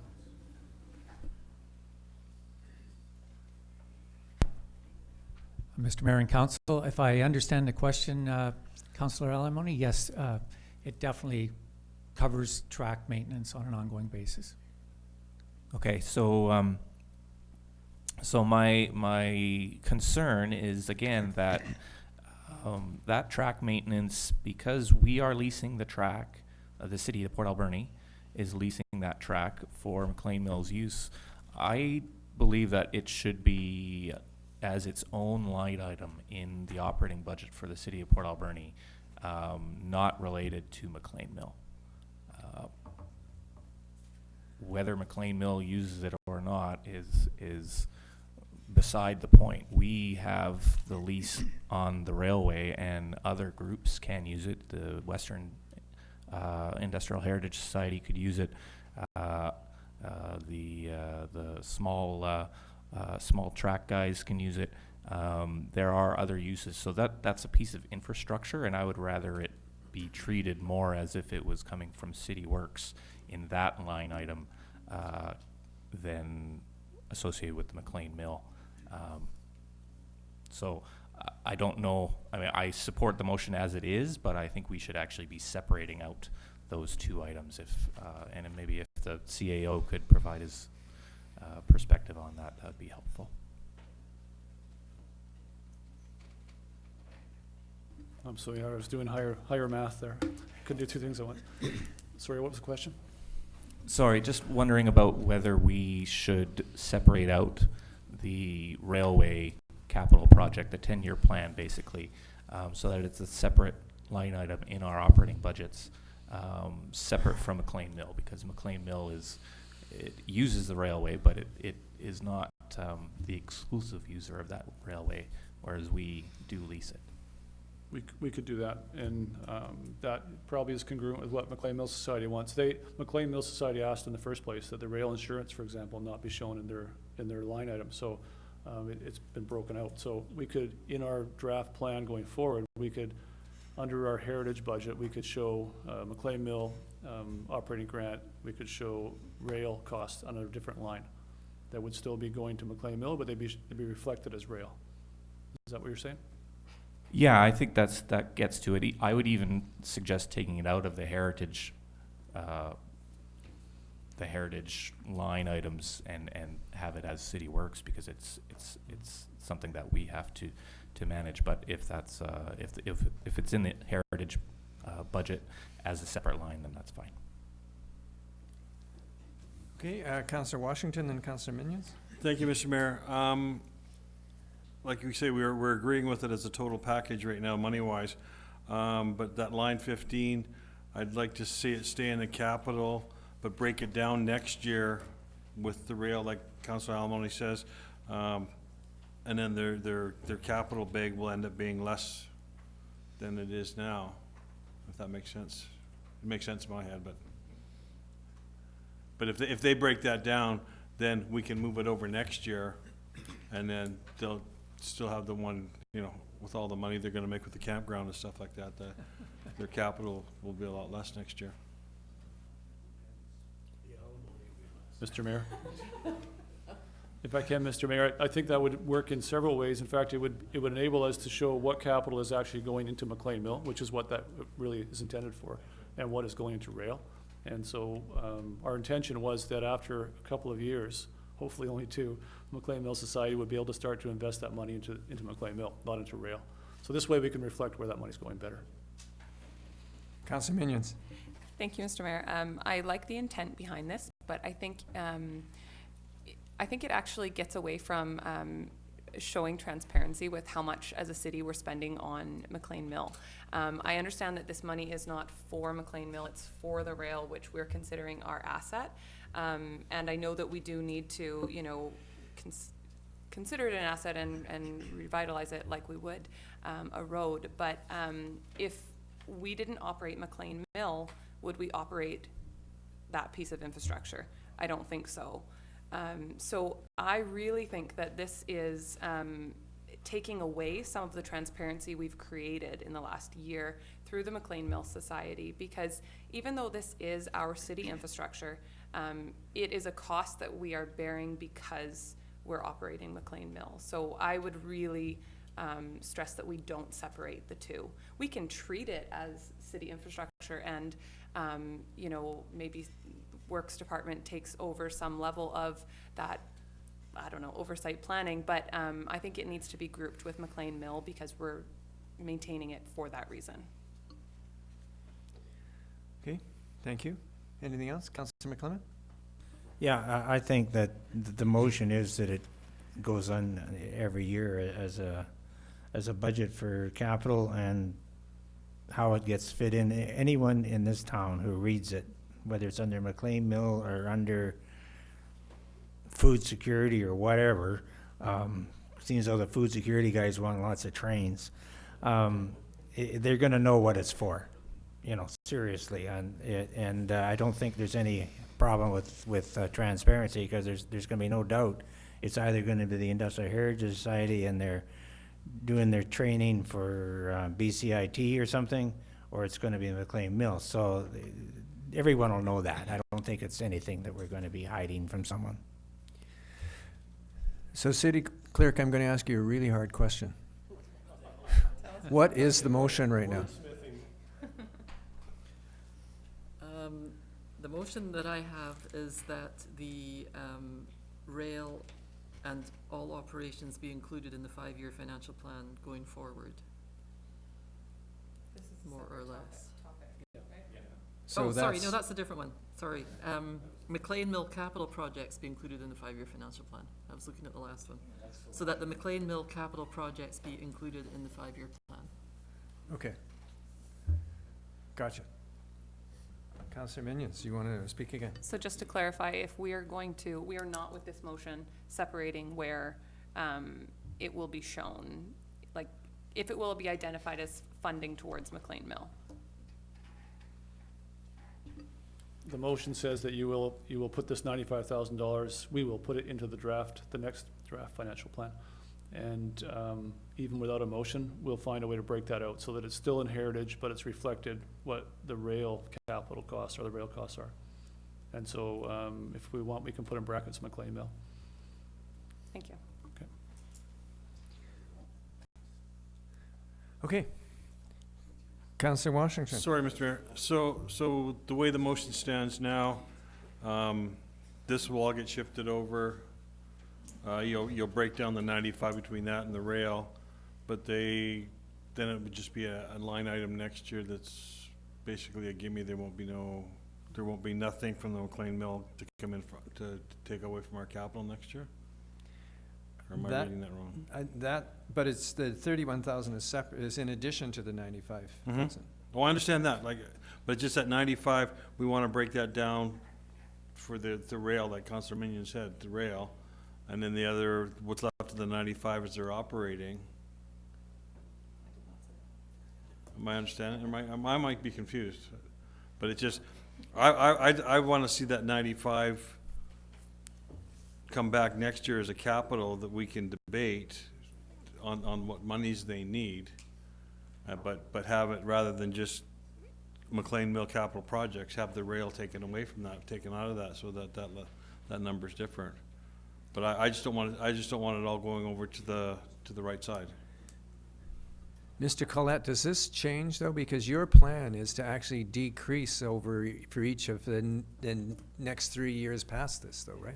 I think what, to clarify, what I think the motion is talking about is the capital side of our ask, which in the 5-year plan has stated $125,000 per year for 5 years. 125 includes 30,000 from the ACRD, which is why this number shows at 95. So what the motion is saying basically aligns with our 5-year plan that we presented last year. To speak to the mayor's comment, the decline is going to happen on the operational side, and that's in the 5-year plan as well. So next year, we will be asking for, I think it works out to 100 like right now, our operational grant right now is $200,000 for 2018. Next year, it'll be 160.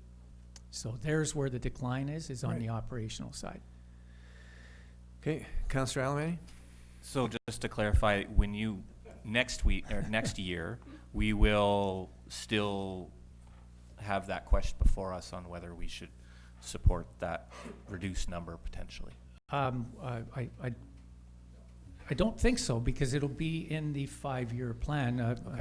Mr. Ply can maybe correct that. So if, question here. Mr. Mayor, if this motion is passed, then next year, that item, $95,000, will not be on the options list. It'll be in the draft financial plan, and that entire plan is subject to council's consideration. But to Councillor Washington's point, it won't be pointed out to you as on the options list. Yeah. If the motion passes. Gotcha. We are going to vote on it right now. As long as city clerk has got the right motion. Okay. All those in favor of the motion? Opposed? Carried. Thank you. Council. Then Point, Mr. Mayor, where are we in the money? right now we have $534,000 committed out of $809,000 by my calculation. Mr. Mayor, by my calculation, we've committed 474 and 21, and we have 335,603 left. Okay, so if you take 283,000, which we did for bylaw, Yes. add $100,000, which we've just committed to be put into reserve for Grandview, $151,000 that we have put aside for McLean's Mill Society. Does that not add to 534,000? It does, but of the 283 on the bylaw, 60 of that comes out of carbon funds, so it's not out of the limited 809,000 that you have for general. Okay, my apologies. So $474,000, right? Okay, thank you. So then council, that still leaves us in a situation where we have about $350,000 left that we're considering. And I want to find out from council if there's any other major item that you're particularly concerned about, or if you would like to be considering things around safety first. Okay? Councillor Washington? Thank you, Mr. Mayor. I'd like to address the parks one because the lines there, 7, 8, 9, they're all in safety issues, in my opinion. I would agree that those are safety issues. We also have some safety issues around City Hall that we need to consider strongly as well. Okay, so which one would you like to start with, Councillor Washington? Do you want to do all three of those, 7, 8, and 9? Yeah. But do you want to do them as a package, or do you want to do them separately? Well, I'll start, I'll make a motion that we approve line 7. All right. I'll second that motion. Councillor Minions? Can I just clarify, because we're moving on to, fences and stuff like that, but have we addressed, infrastructure renewal at this point? We haven't done infrastructure, we haven't done the truck route, we haven't done the traffic light controller. It just seems We the haven't whole, done I think we're gonna yard end up, risk assessment. I think we're gonna end up in a very similar position this year as we did last year with our budget, where we intended to heavily focus on infrastructure renewal, and we really didn't end up doing that. And I know that, some of these projects are listed as capital, but fencing at Roger Creek Park is not infrastructure renewal. It's adding new infrastructure to maintain. Meanwhile, our roads will potentially continue to crumble if that is what is happening. Hopefully not. But I think we need to decide if our intent is to focus on infrastructure renewal. I don't think that we're doing that yet with this budget, and we probably don't even really have enough money left in the 3% target that we've decided on to get to that number that was put out, which I think is $930,000 in infrastructure renewal for this year. Okay, so thinking about what you're thinking, there's $430,000 here under consideration for Melrose to Bruce on 6th Avenue. For both the storm sewer, and water and paving. Is that what you're talking about? Sure. I mean, that's what I'm talking about. But I think just in general with this budget, I don't have the sheet in front of me, but when CAO Ply made his initial budget presentation a few weeks ago, he gave us a chart. Thank you so much. Here it is. That this year we're supposed to spend $1.2 million on infrastructure renewal. And I don't consider building a fence infrastructure renewal. I think it's an important project as well. But I don't think that's what our intent was with the budget. So I just think we're losing sight of what we're telling the community we're doing with this no more than 3% increase, holding operational costs to 1%. And I know when I saw the number from last year that we were supposed to spend versus what we actually did spend, which was only $708,000 on infrastructure renewal, which was less than the year before, I thought we really went in the opposite direction than what we intended to do, and I think we're heading in that direction again. So I don't know if we should slow down and look at where we're at, but I think we're not creating the budget we're intending to create. Okay. Anything else? Councillor McClement? Yeah. I think the total, though, and I have to let the CEO speak to what he gave us, it includes what's already in this book. And that, if I can figure it right, it looks like 3 million bills. And a lot of the stuff that was supposed to be last year got put off and all kinds of reasons. And some of it got started, I guess, a little late to finish because of a rain that sort of came in the end of the year. And other things, I'm told, but whatever it is. So there is something, but I think, like Councillor Minion is saying, that some of these things, like their safety, like this fence, I don't think it should be in an option saying to take away from infrastructure. Yes, it's not much money, $12,500, because the Fall Care Committee is going to put some in, but you know, we don't want people falling down that bank. Someone already has, and I don't think we want that to happen. So we've basically got to vote for this, or put ourselves at risk. So I guess that's where we're at, but I don't think we're going low on infrastructure any lower than we were before, because we're going behind every year. We just think we're out front. Councillor Minions, and then Councillor Washington. Thank you, and I completely agree with you that we have to do the options that are safety options. I think that, though, what we intended to do in this budget was spend $1.2 million on infrastructure additional to the rest of the money that we spend.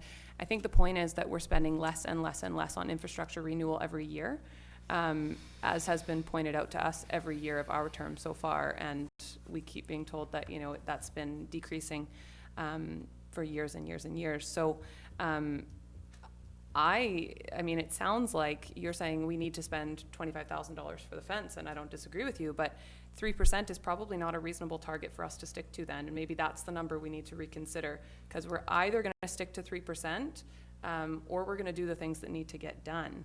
And I mean, the plan was to do $1.2 million in infrastructure renewal, and I don't think we can do that and address the safety issues and address the bylaw issues and address all the other things we need to do on a 3% budget.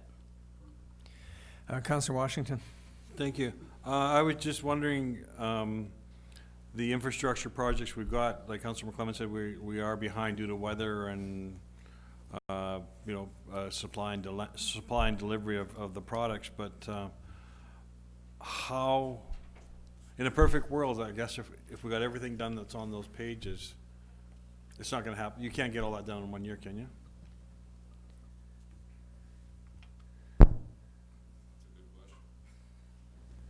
We certainly endeavor to. I mean, there inevitably are things out of our control. I mean, weather is an obvious one. Yeah, resources are another one. I mean, you know, getting things in place that we talked about, getting engineering done early, all of those things impact our ability to get the plan completed. So I think I said this in the last meeting as well. It's ambitious, for sure. We'll do our very best to deliver everything that's on the list. But you know, it's the 1st of February, but that list will keep you busy for a year. It's very ambitious. It'll keep us more than busy, absolutely. So I guess, oh, sorry, Councillor Paulson? Just looking at item number 3 and 4, and that 6th Avenue, Melrose to Bruce, that's only part of that project. The project also is from Argyle to Melrose, right? So that's a big project, and I'm just wondering if maybe Melrose to Bruce would be into next year. What's your feeling on that? I mean, can we do that whole stretch in 1 year, or should we look at it from Argyle to Melrose and get that done this year and do this next year, or? Yeah, even before sort of Argyle to Melrose, we need to complete the Coal Creek Phase 2, right, which we're waiting for grant funding on, and that all, in terms of the separation, all ties into that downstream portion, right? So that's a big project in itself. That area will be under construction, let's say. But again, we're still waiting for news on grants. Still in the early stages of some of the engineering for 6th Avenue. Yeah. So it's almost like a 3-phase project then? Correct. Yeah, the south end from Melrose to Bruce, I mean, and that's why it's on the options list. It's absolutely not critical, but it does kind of tie in and complete the 6th Avenue corridor. Right?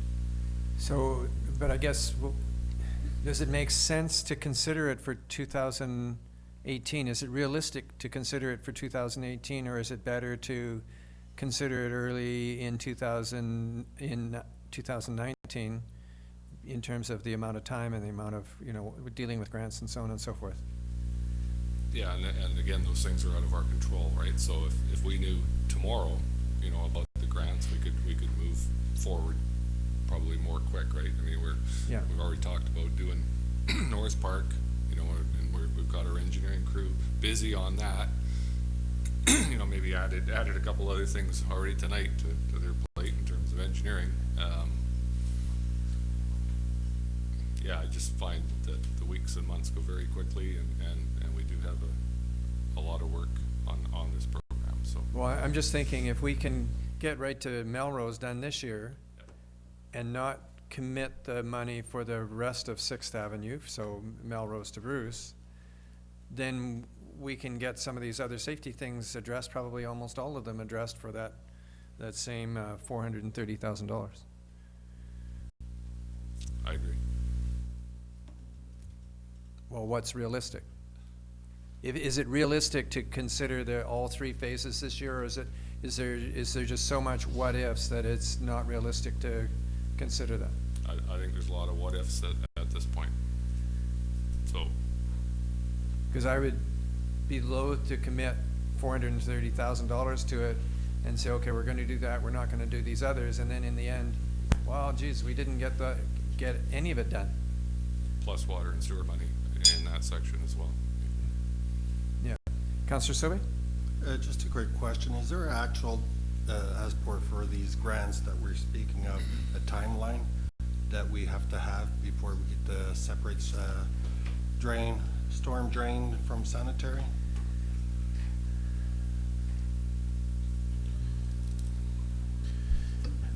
We submitted the grants just prior to Christmas, and we had an indication that 3 or 4 months before we would likely hear on the Coal Creek Phase 2 part of the project. Okay, sorry, Councillor McClement. Yes, Mr. Mayor, I understand we're on number 7. I'd like to move that we build the fence at Roger Creek using $12,500 of city money and $12,500 from the Friendly Fall Fair Committee.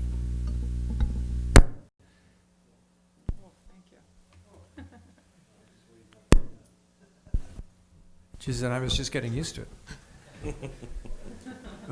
Okay, is there a seconder for that? We have a motion on it. Yeah, we do. That was Councillor. We were debating everything else but the motion. That was Councillor Washington's.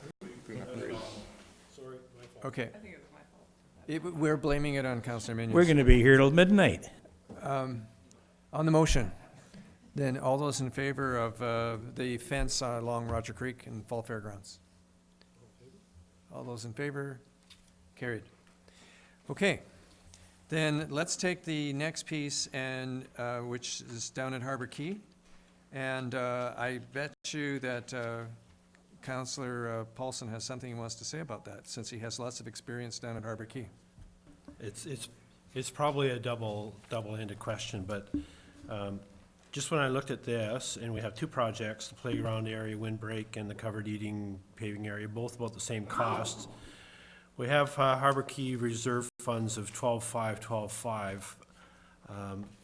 I would suggest you take your 12.5, combine them, and do one of those projects this year, whether it be the windbreak or the covered eating area.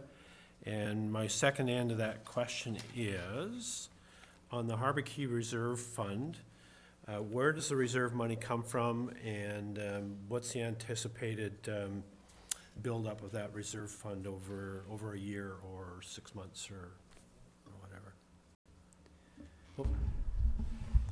My understanding is several years back, council made a motion to take a portion of the leases from the Harbor Key merchants and apply them to a reserve fund for improvements to the key area. And that's what's accumulated to date. It's about $25,000. Okay. So there's a total of 25,000 there, it cleans it out, That's more correct. or less? Yes. Okay, thank you. So Councillor Paulson, are you making a motion on that?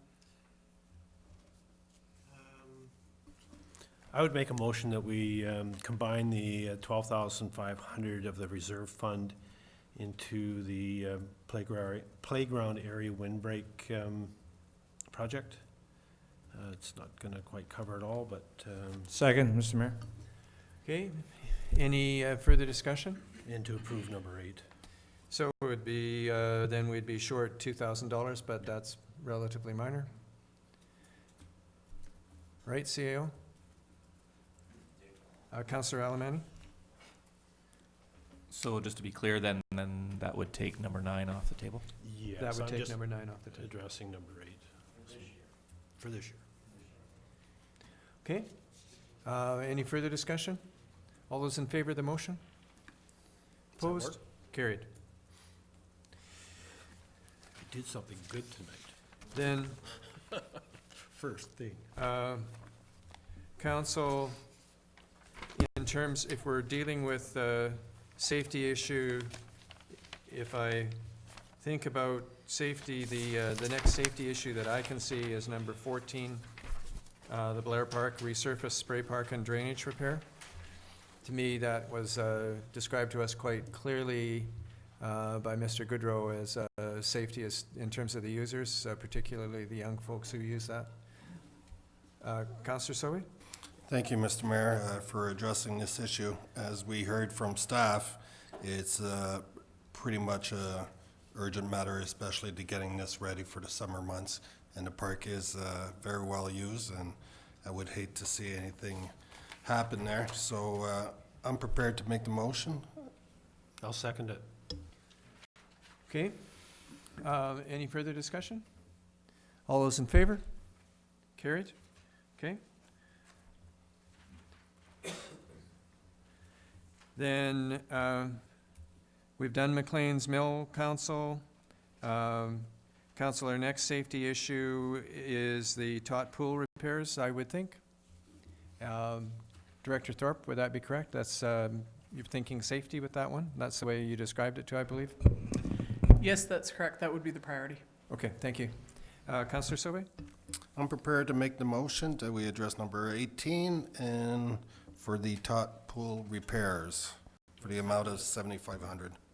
Okay, we've got a mover and a seconder. Any discussion, council? All those in favor? Carried. Thank you. So that brings us to $581,500. And number 24 would be the next item of safety, which is the repair of the concrete upstairs south entrance, which staff uses to get in there. Councillor McLennan. I'd make that motion that we repair that walkway. I have a seconder, I have a question. Okay. I'll second it, Mr. Mayor. No, I went and looked at that walkway today because I don't walk up there, well, I don't walk up there at all, not that very often. And if I was going in there, I wouldn't be doing it. You know, I would be worried about coming out there in the dark and going down those stairs in the wrong direction, like head first. It's a lot of tripping there, and I'm question is $5,000 going to be enough? Who's the concrete expert? Mr. Zenko? Well, it'll be enough to level it out and make it usable. It won't be a monument or anything like that. I say it won't become a monument, or it won't be a tiled and. But it'll be safe and usable. It'll be safe and usable. I don't want a monument, I just don't want any blood on it, that's all. We'll keep the blood off. Okay. So we have a mover and a seconder for that one. Any further discussion? All in favor? Carried, thank you. And then I would suggest, council, for those of you who've been downstairs and you can see some of the issues with their carpet, it's beginning to wrinkle, and it's a matter of time before somebody trips and hurts on that. To me, that's an issue of safety. It's also an issue of appearance, but primarily it's an issue of safety. My question related to this, though, is how will this be impacted by the elevator project, or will it be impacted? So this amount that I have in here for 71,000 includes tiling all of the public areas and replacing the carpet in the engineering area. So then it would no longer be an issue, right? No, it would tie it all together. Okay, thank you. So that's item number 22. Is there a mover for that? I'll move that we approve line item 22. Is there a seconder? I'll second that, since you're mentioning it's a safety issue. Thank you. Any further discussion? All those in favor? Carried.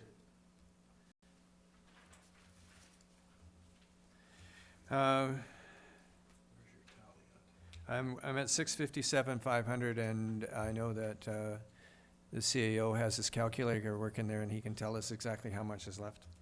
Mr. Mayor, I'm at 645,021, and the one project at Harbor Key doesn't come into that total, $25,000. I wonder if that's where our difference is, because that $25,000 is coming from Harbor Key Reserve, Okay.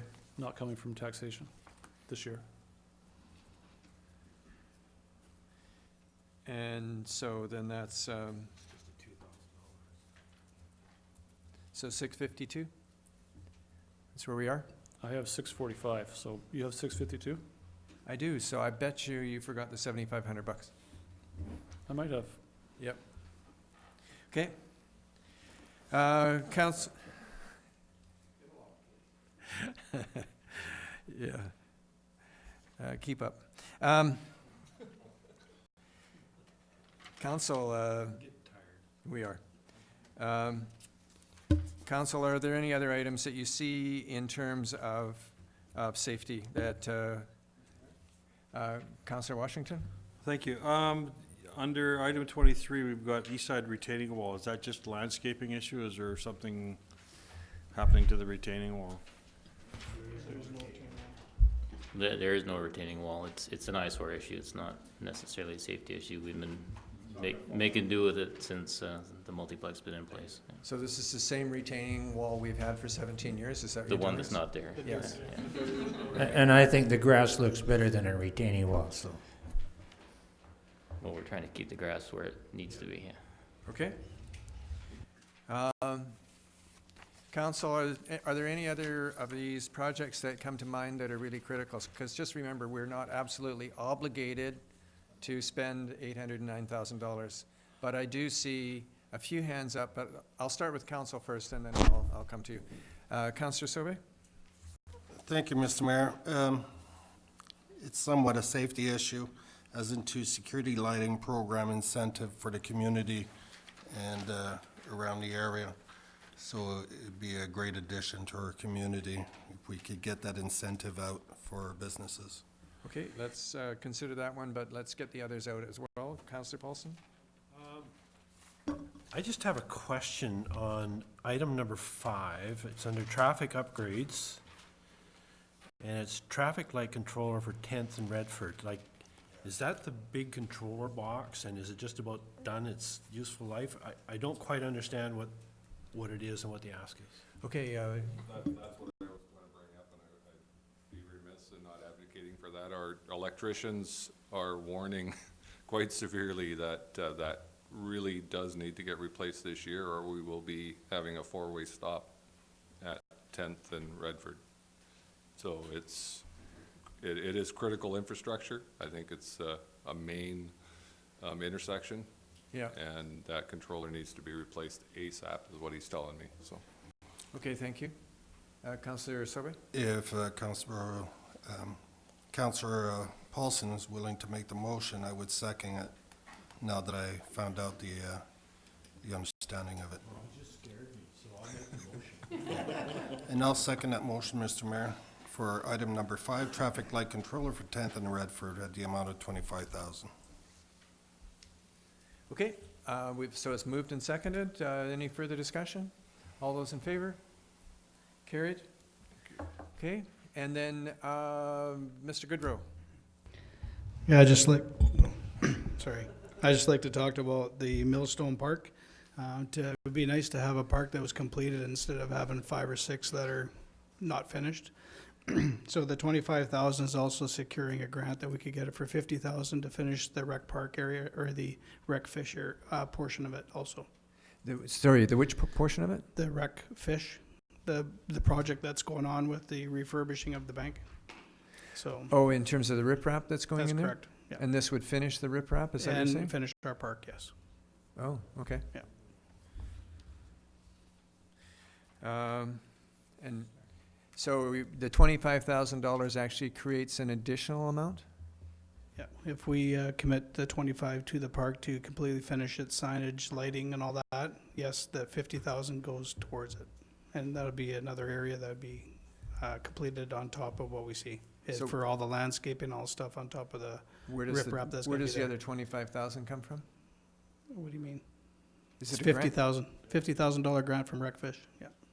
Okay, I'm sorry, I didn't understand. Now Yeah. I understand. Okay, Yeah, so it's total of 75. total of 75,000. We put in 25, we get the other 50. That's correct, yeah. Gotcha. Sorry, I didn't understand that. Yeah. And what happened was we just, when this, actually, when we put in the 25,000 to finish our park, the grant wasn't completed or accepted, but now the grant for the Recfish portion of the riprap that you see but getting put in finally got approved and welcome to start. And now that's why the 25, lucky we started with the 25 because it does an additional 50 to complete the project. Gotcha. Understand that. Councillor Alemany. I'd like to make a motion to, just looking at the number, I lost it. Number 10, the Millstone Park completion. Okay, seconder? Well, then I'll second it. This is a great project for our community. Yeah, I would speak strongly in favor of it, especially because it is a project that we have approved in the past. I know the cost has grown, but it is, I think, what you could term a signature project down there. It's turning into something really, really beautiful, and it would be shame to lose it just before it was finished. So I hope we can finish that project. Okay. Anything else, council? On the motion, all those in favor? Carried. So, council, we've got approximately $100,000 that is uncommitted at this point. Again, we can leave it, in which case we've got that additional $100,000 sitting there in case we need it for Grandview Road, or we could commit it to something else. It's completely up to the will of council. Councillor Washington. Thank you. I was just wondering if any of the managers here have anything on their wish list that they consider a priority, except for the RCMP Okay, inspector. so let's not describe it as being a wish list, because none of these are projects that are given lightly. But please, are there some priorities? So let's, Director Thorpe, what's in your mind that you're thinking that we have overlooked at this point, that if we had that $100,000 would make a huge difference to your operation? Nothing in Parks, Recreation and Heritage. Thank you. Okay, and Mr. Takama? Excuse me. I think the one thing that stands out for me is the work shard risk assessment. I mean, given our recent tsunami scare, you know, I was getting calls in the morning, you know, hey, do we come to work? You know what, work is in the tsunami inundation zone. What do I do? Like it came out of the coastal response exercise as well as a recommendation. Yeah, at some point, we're gonna have to move forward on that particular issue. I mean, it was a big issue for all the guys at the yard last week. Is that $40,000 to hire a consultant to do this? Is that what it is? I believe so. I would defer to our CAO, but I believe that would be an outside job, yeah. Mr. Mayor, yes, there will be an outside job. We want somebody to look at the location relative to the risk and determine if we can mitigate the risk on site or if we have to move. And we're hoping in that budget we'd be able to have a recommendation of potential sites elsewhere, if that was the case. Okay, Councillor McLennan. Yeah, I looked at this and I'm still hearing this, and yeah, if we're in the inundation zone, move it. We can pay $40,000, which, you know, is in the big scheme of things isn't much, but I'm sure there's better places we can, you know, if we have to move the works yard, then let's just find a place and move it to it. You know, but to have someone pay $40,000 to someone to tell us we got to do it, to me is wasting $40,000. Okay, thank you. CAO? Mr. Mayor, to relocate the city works yard and the new structures that would have to be there, we're looking likely in excess of $10 million. And we would want to be eligible for grant funding for that. And we would be more likely to be eligible for grant funding if we had done the necessary steps to demonstrate the need, as opposed to, we think we want to move our works yard and we want some money. And I'm paraphrasing that, but there's a process to being eligible for grant funding, and demonstrating the need, having a professional demonstrate the need is a necessary step. It's frustrating to spend money on something that we intuitively think needs to be done, but this is a step toward grant funding. Okay, thank you. Councillor Sobe? If you don't mind, I just have a question for the city manager. I've been pondering on what Councillor Minions has been talking about us addressing aging infrastructure issues. And it has become frustrating because we're coming up with the same stories year after year, and we're not addressing the issue. The question I have for the city manager, what does in dollar amounts, what does 1% of taxes equal to an amount, please? I remember you said it in the past, I just don't remember it. Mr. Mayor, I don't have the exact dollar amount. In the past, I think we told council it was about 130,000 on the residential side. This year, we're increasing taxes across the board, so it changes that number. So I don't have that number. I can bring it to a future meeting. It's I about would 250. appreciate that. Yeah, I don't know. It's approximately 250,000. Oh, I confirmed, or? It was something that the Director of Finance told me If you the end of confirm last that year. number for me, I would appreciate it. Yes. Mr. Mayor, if I could make another comment. Sorry, are we looking at a motion right now? We are not yet. Okay. But we, Silly me. The manager of IT has, you asked which managers had projects that would be fundamentally I saw him put up game-changing? both hands. And, yeah. So he has one he'd like to speak to. Sorry? He has an item he'd like to speak to if you have time. Well, let's hear that, because we've only got about 35 minutes left, and no, I'm just kidding. Yeah. If he wants money, don't give him. Have a chair. Thank you, Mr. Mayor. Yes, so it actually has come up in the past in a budget year, and it's been turned down because of the fund that was put aside to it, but it actually has to do with a fiber run. I haven't actually had the time or the chance to personally address council with regards to our need for fiber connecting our buildings, but there is a need. There is a rough quote that I've had provided by a local company that can string fiber on the poles between City Hall and Fire Hall for about $35,000. That gets us past our worst area of the tree line between City Hall and all the rest of our facilities. And if we could do that, that would actually increase the efficiency to pretty much every single city department other than City Hall, especially in the case of bad weather and storm season. So you're saying we'd be no more efficient than we already are? Is that what you're saying? So stringing it above ground, is that better than putting it underground? It is significantly cheaper. It is 1/3 the cost of putting it in the ground. But is it better in terms of risk in the event of an earthquake or, some other storm? Earthquakes, they've adjusted their methods of putting the fiber into the ground. There used to be a method that they would quite often refer to as micro-trenching, and that would be about a 12-inch cut under the surface. They realized that actually wasn't sufficient, because what ended up happening was equipment contractors, whatever, they'd come along and they'd cut the fiber lines. So then what they decided to do was actually more realistic, was put it about 18 inches down, 18 inches to 2 feet, depending upon what municipality you're working with. That's a pretty safe depth to work with, except in the case of an earthquake. If you're going to have an earthquake, it's going to tear up the streets. It's going to knock down the poles. The cost of the poles versus the concrete is significantly less. Realistically, we could make a major improvement to our network with not a lot of money if we're given a go-ahead to do that. Okay. Oh, Councillor Alberni, sir.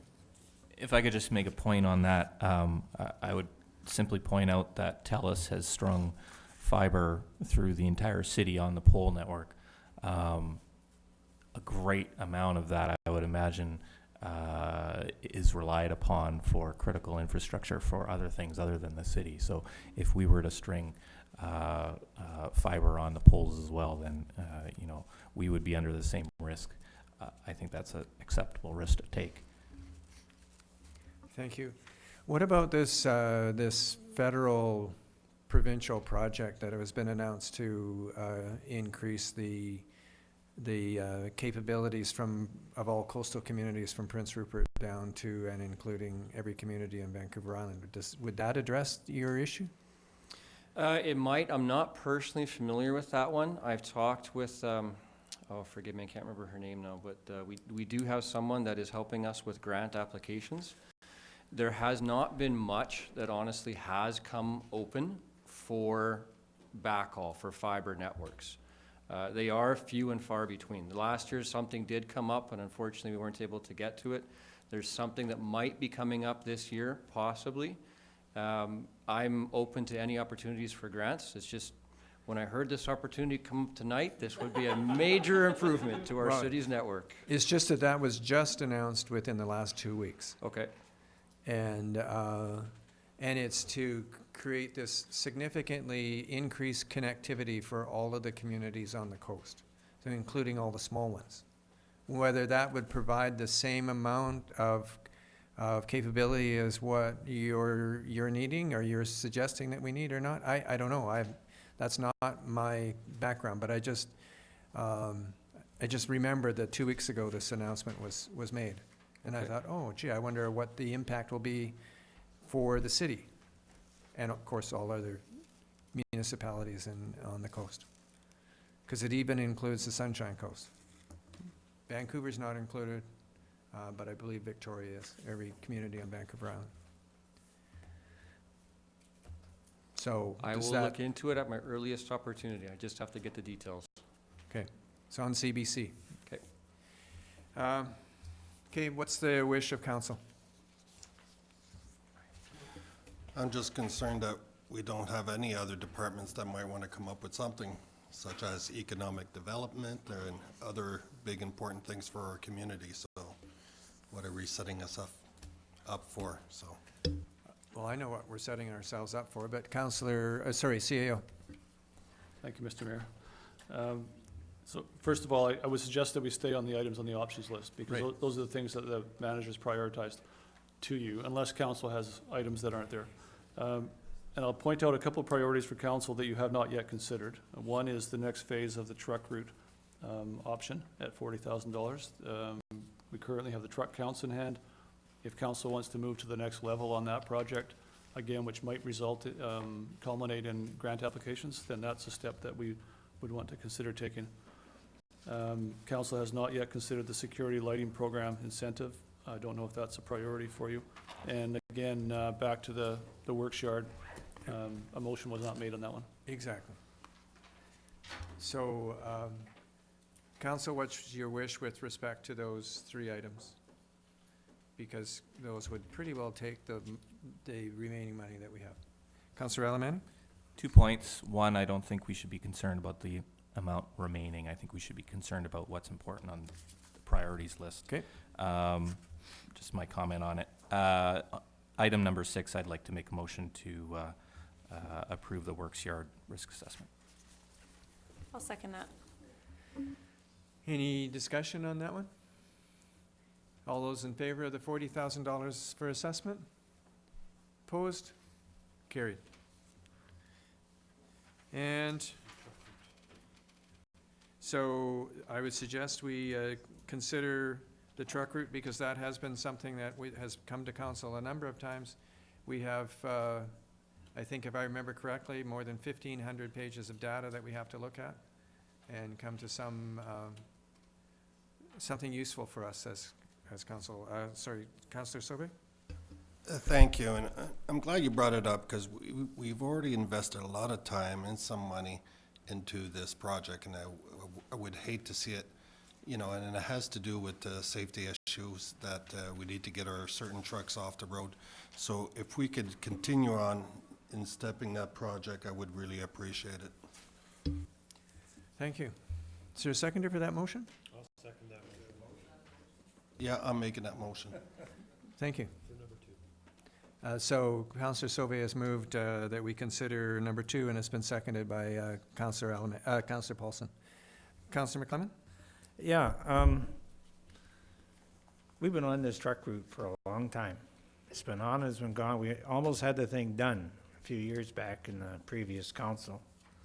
Then things started to go south.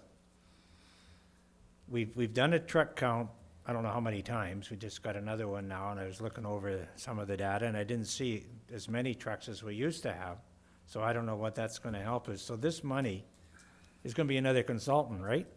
It's gonna look at the stuff we've already got. Yes, it would. That's a problem to me. I know you guys think I'm nuts because I don't much like going out and spending a whole lot of money when we can do something. I'd like to know why we can't figure out that we have trucks and there's a need there. And at one point, we were talking to Western about using their property and other things. Just a question. I think we're going around this thing in circles forever, and maybe we will forever. Maybe that's the role of council. They just go in circles for this one. I don't know. Councillor Sauvé and then Councillor Washington. Just a question, as city manager,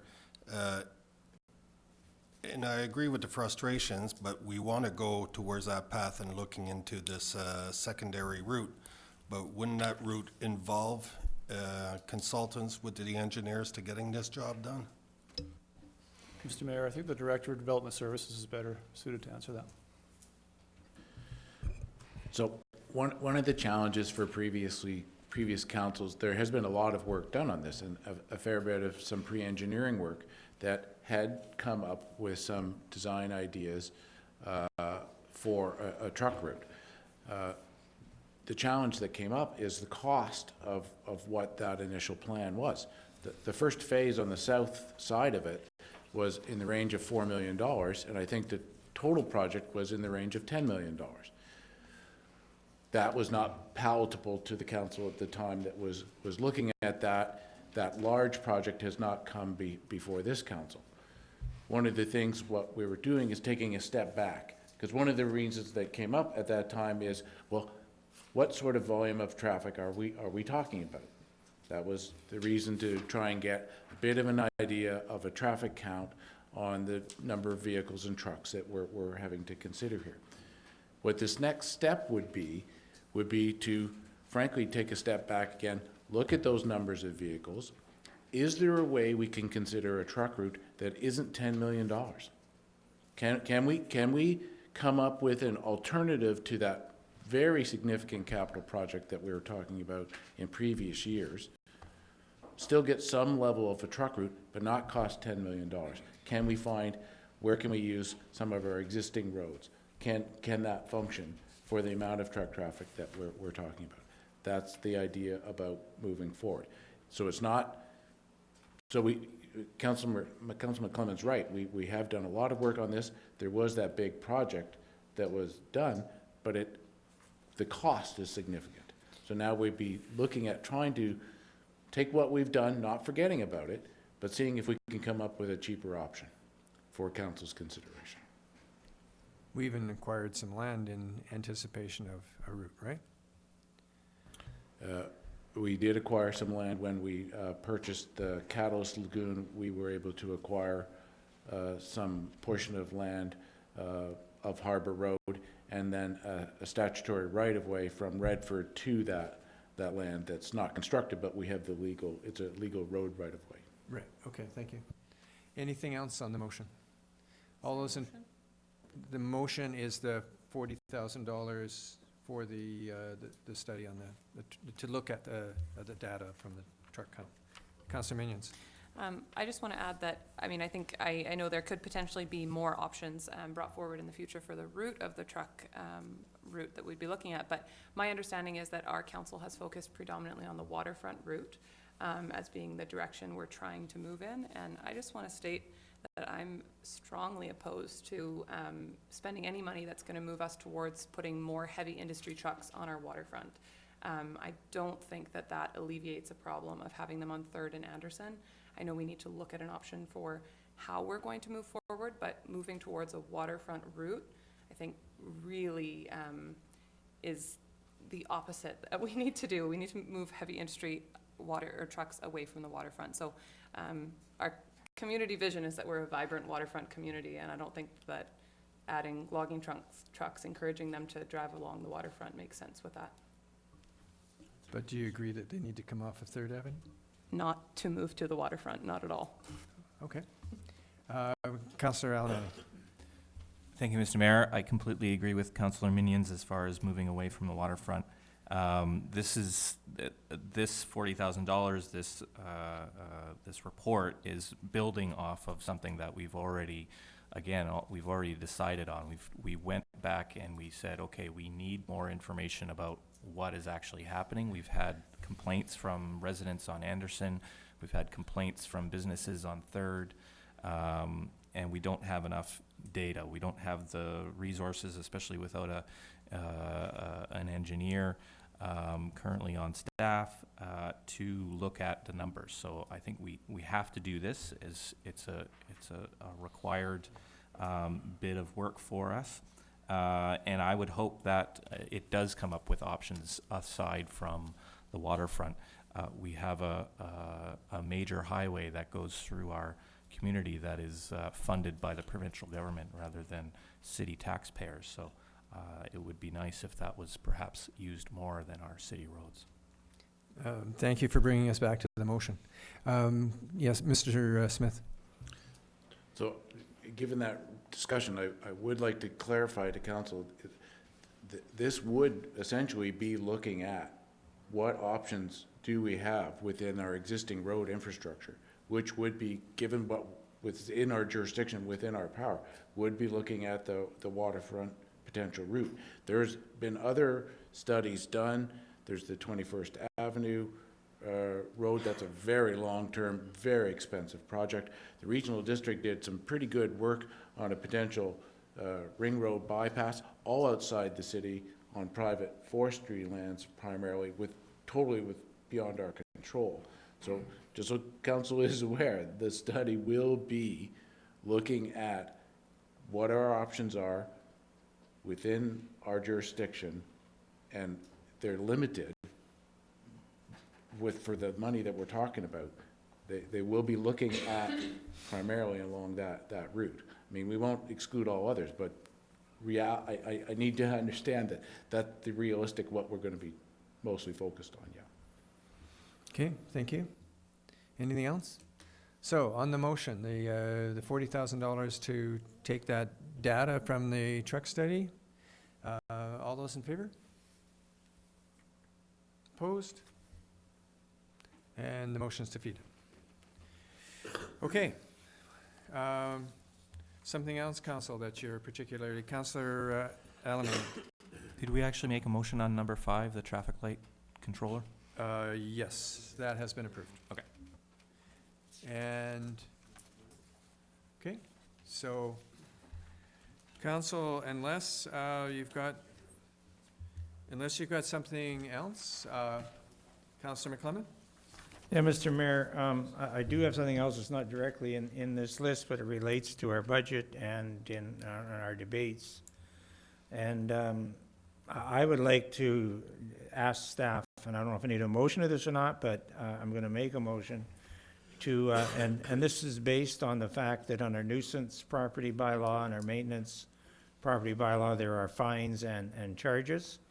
And ask staff to come back with a report on how the recovery of those costs in those two bylaws could affect our ability to decide and pay for the bylaw service and an extra officer in 2019, if that is possible. I hope that was plain, because I didn't read it exactly like I wrote it. Sorry, just one more time. Okay, oh yeah. That we have as we know, we've got the two bylaws, the nuisance property bylaw and the maintenance of property bylaw. Not exactly their names, but that'll do. And they have fees and charges in them. And my question is, or my request is in the motion to have staff come back with a report on how the recovery of costs in those bylaws could affect our ability to improve our bylaw service, which we've already voted on, and keep our officer in 2019. Okay. And I have a couple of notices of motion I'd like to make at the end of the meeting. So is that a request or is that an actual motion? It's a motion because Okay, I think that's the only way to do it, and so I did it. okay. Thank you. Is there a seconder for that motion? Okay, we have a seconder. And it doesn't have to be next week, you know, this is something that I'm gonna look at.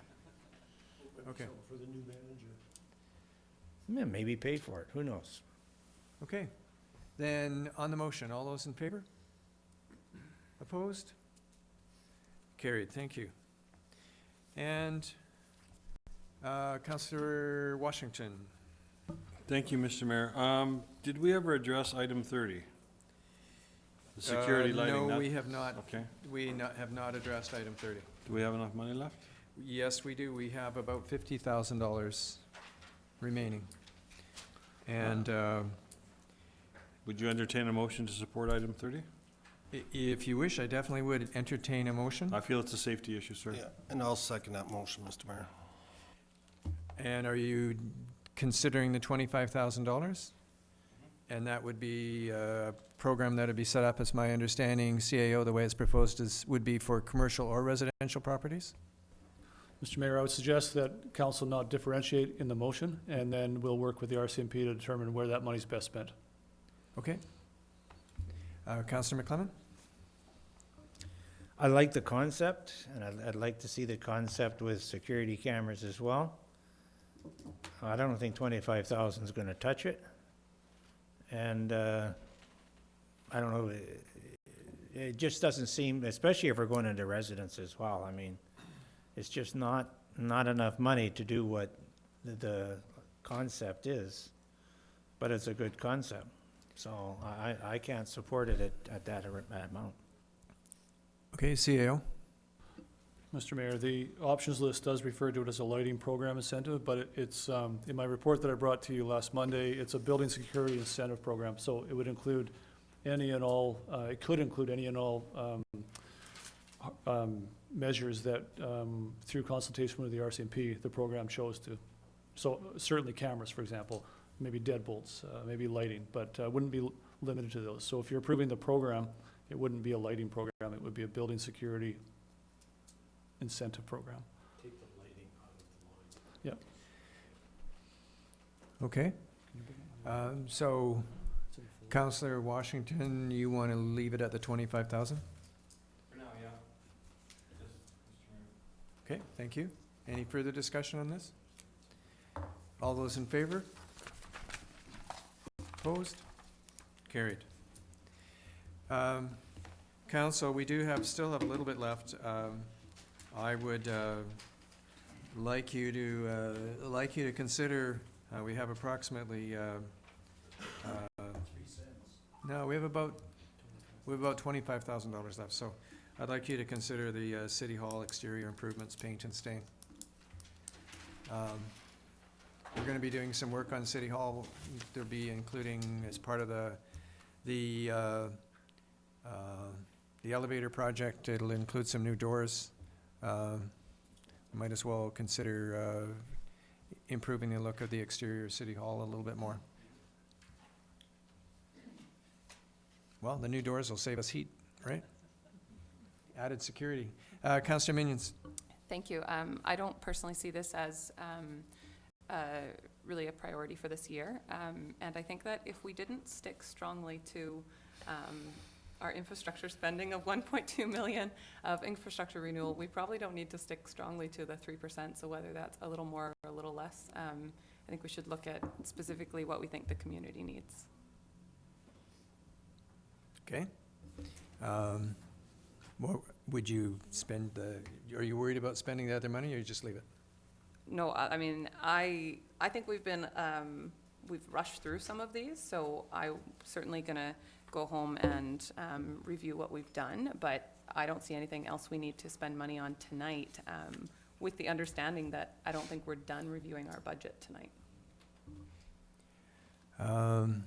Okay. Anything else? Councillor Alberni? Sorry, are we considering your? I haven't made a motion yet, so there is no motion. Okay, I would like to make, I'll go ahead and make the motion to do number 12, which is a risk assessment or a structural assessment of the piers at the Canal Waterfront Park. Again, this is a safety issue.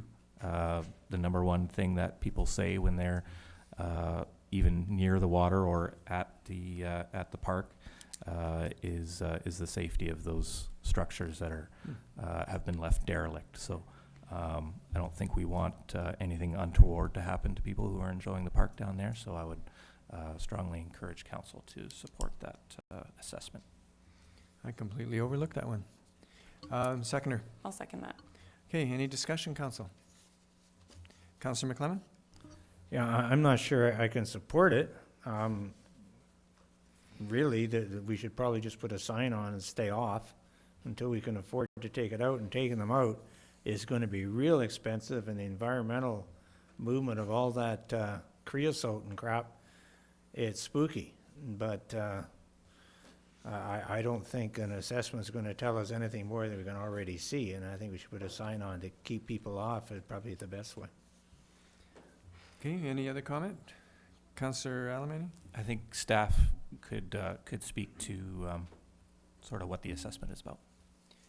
Mr. Goodrow? The point of the assessment is to get all the pilings tested to see how structurally sound they are. And if they were structurally sound, it would be a heck of a lot cheaper to put some kind of boardwalk or something on top of the existing pilings, and then interrupting the sea bottom and make it an environmental assessment, and that would be into the quite a few dollars. So we inherited this structure, so I think the cheapest way right now, honestly, is to get them assessed and see what we have, and then we go forward with a structure idea, maybe not next year, maybe not the year after, but some kind of boardwalk that we could actually continue to grow and have people go down there, and then have another wake down below where the wakeboarders and all that can go on to another platform that's at sea level. So if you notice at high tide, I took pictures, it's only approximately 4 feet from the deck area right now, so it's actually sitting at a good level where it's not going to get wiped out at any time soon. So the biggest thing is to get the assessment to make sure all of a sudden we wake up one day and half of them are sitting in the middle of the canal. Is there somebody locally who does that assessment? I've been talking to a bunch of guys that have been working with BC Hydro, and they are very confident they could actually rent a boat, or we'd have to initiate renting the boat to get them there to do a drill.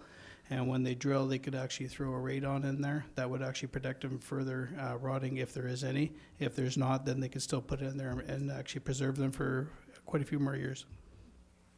Okay, thank you. Any other comments, council?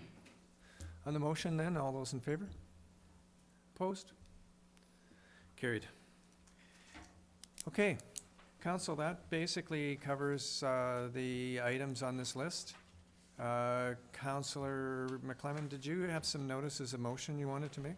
If we're done the rest of the budget part, I have 2 notice of motions I'd like to read out for the next meeting. So let me just ask one question before you go on to those motions. And so CAO, has that covered off all of our, anything that you need to have covered in terms of our budget, our options list, all the rest of it?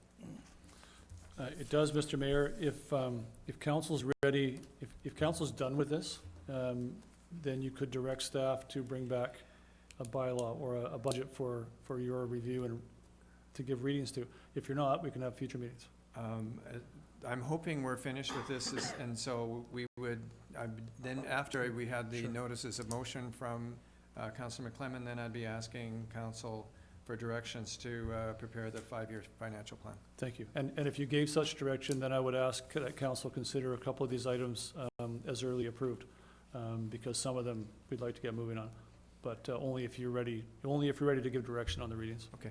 Thank you. So Councillor McClellan, do you want to do your notices of motion? Yeah. Sorry. First of all, I'll make a notice motion on bylaw number 4705. And that's the to regulate nuisance properties, and it's got a big long name. And I won't read out the notice of motion, but it it is to change the amounts that we charge to people as we go there and make them more consistent. And on that one, that's basically all that it's changing is the Schedule A. And from city staff and RCMP putting them up and putting them in a level thing. So that's the notice, and I'll give it to the city clerk. And the second notice of motion is bylaw number 4712, which is a bylaw to regulate the maintenance of real property and related matters, to be amended, and to change some of it to include garbage bins being regulated and no junk around them, and if they need more, go get them. And also to add Schedule A to from bylaw number 4705 to bylaw number 4712. So when you say garbage bins, are you referring to the dumpsters, the commercial dumpsters? Yeah, that's a bin. Okay, thank you. Sorry, a dumpster, bin, whatever. No, I just wanted to make sure I Yeah. understood. Okay, thank you. Council, this is the point when we would consider directing staff to prepare, sorry, Councillor Alberni?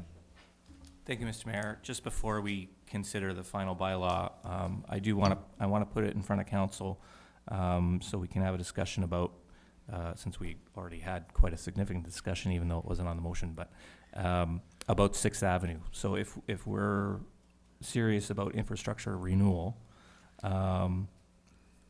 then I think we should consider whether or not we will do that 6th Avenue project. It's listed as the top item as far as options go for road work and sewer and storm.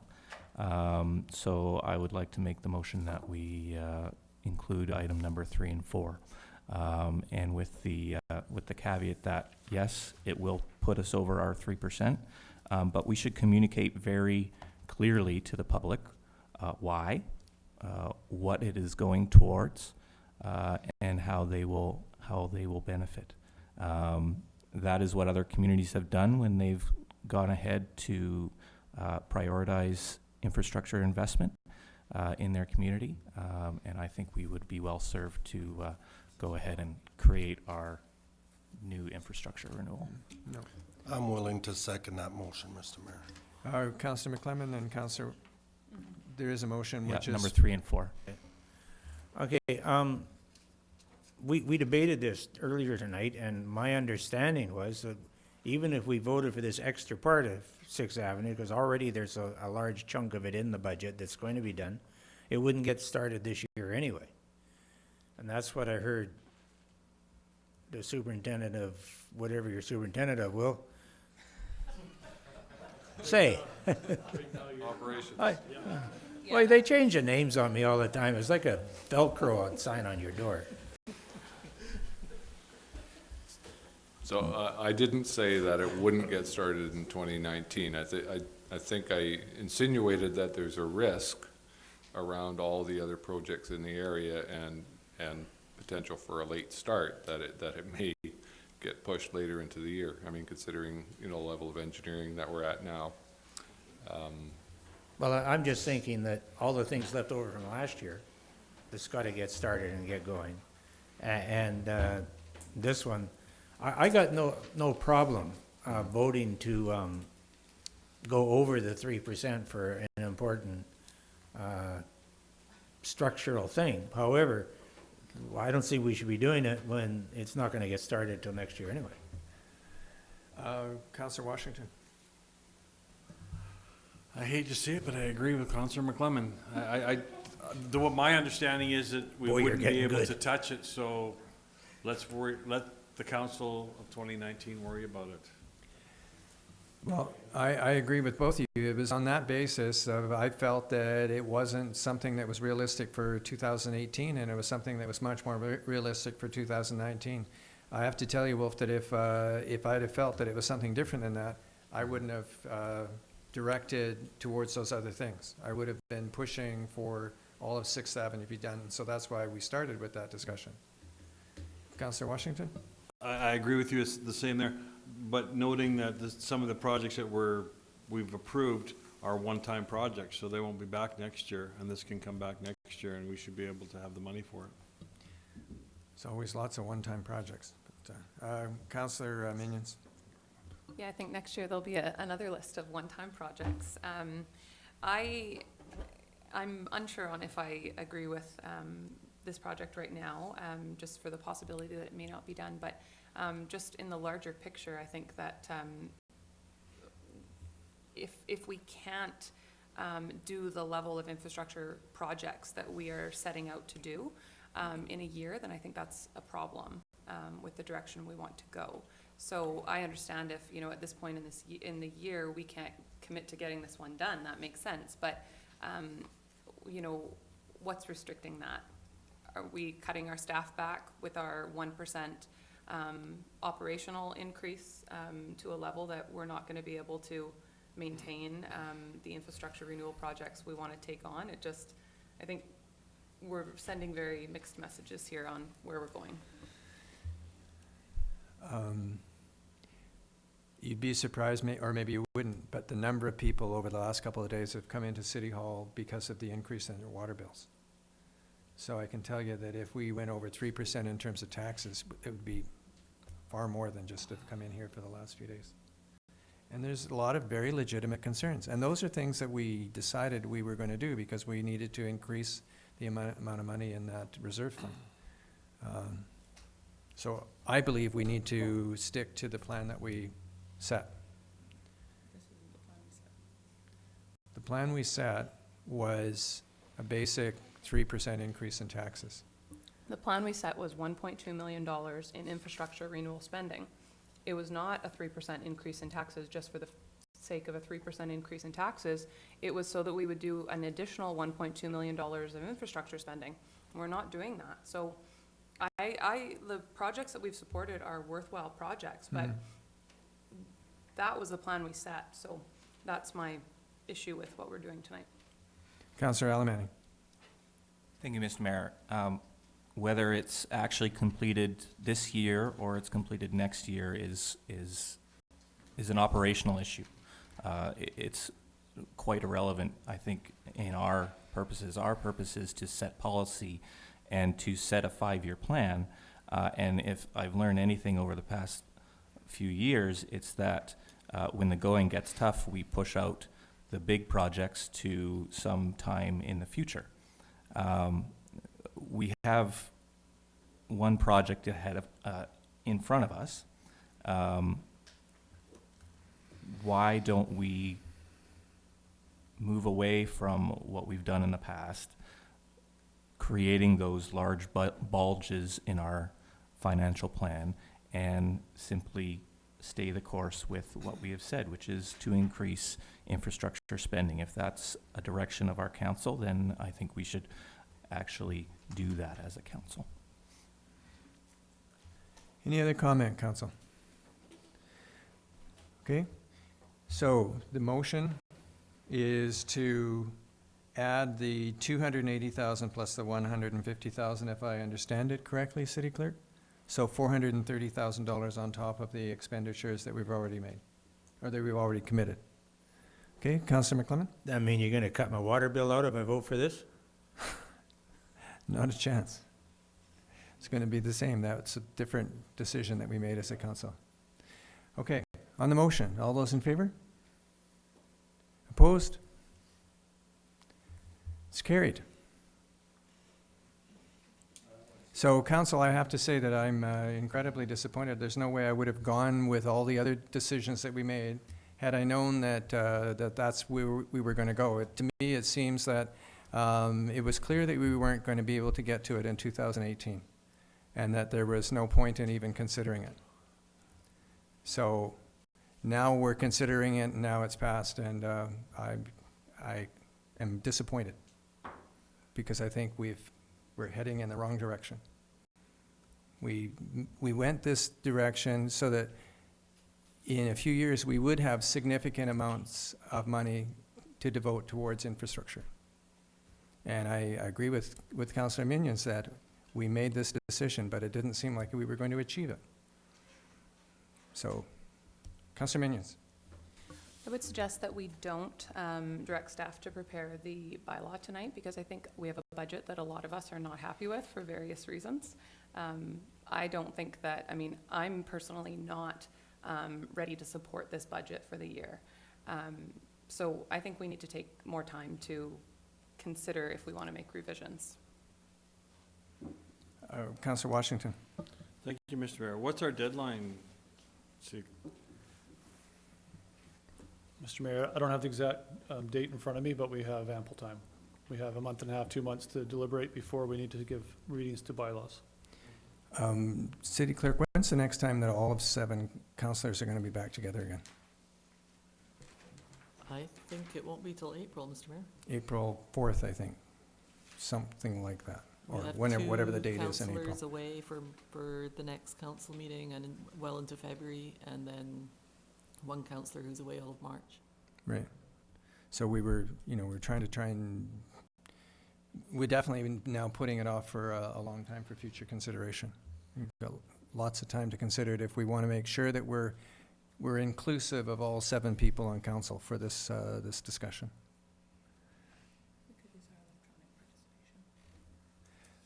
And I think it is important that all 7 participate in whatever that final decision is. April the 4th is, or whenever that time is in April, sorry.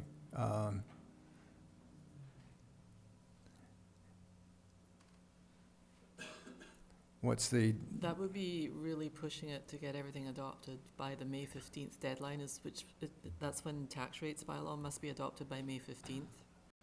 So backing up from there, if we don't discuss the budget again until April, I think is very late. Right.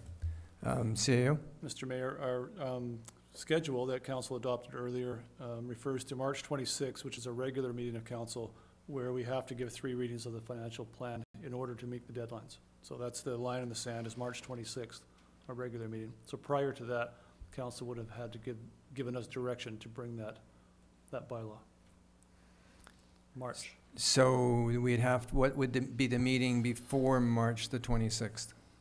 The regular meeting would be March 12th. Okay.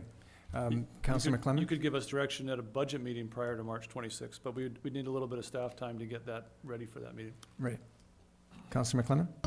Mr. Mayor, I don't think any of us are happy with the budget, so I will move that we direct staff to prepare the budget based on tonight's final decisions. Is there a seconder for that?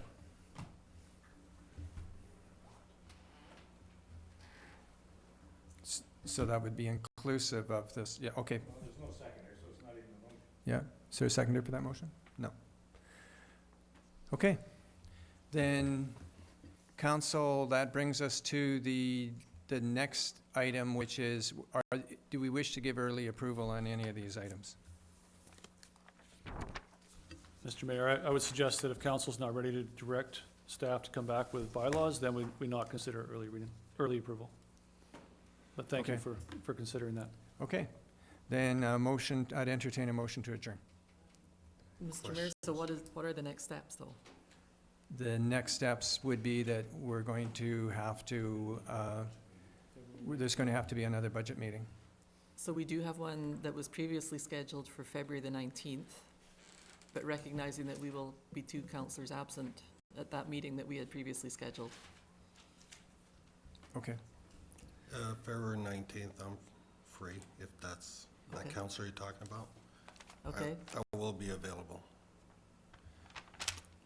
okay. We'll still be 1 missing, but that's 6.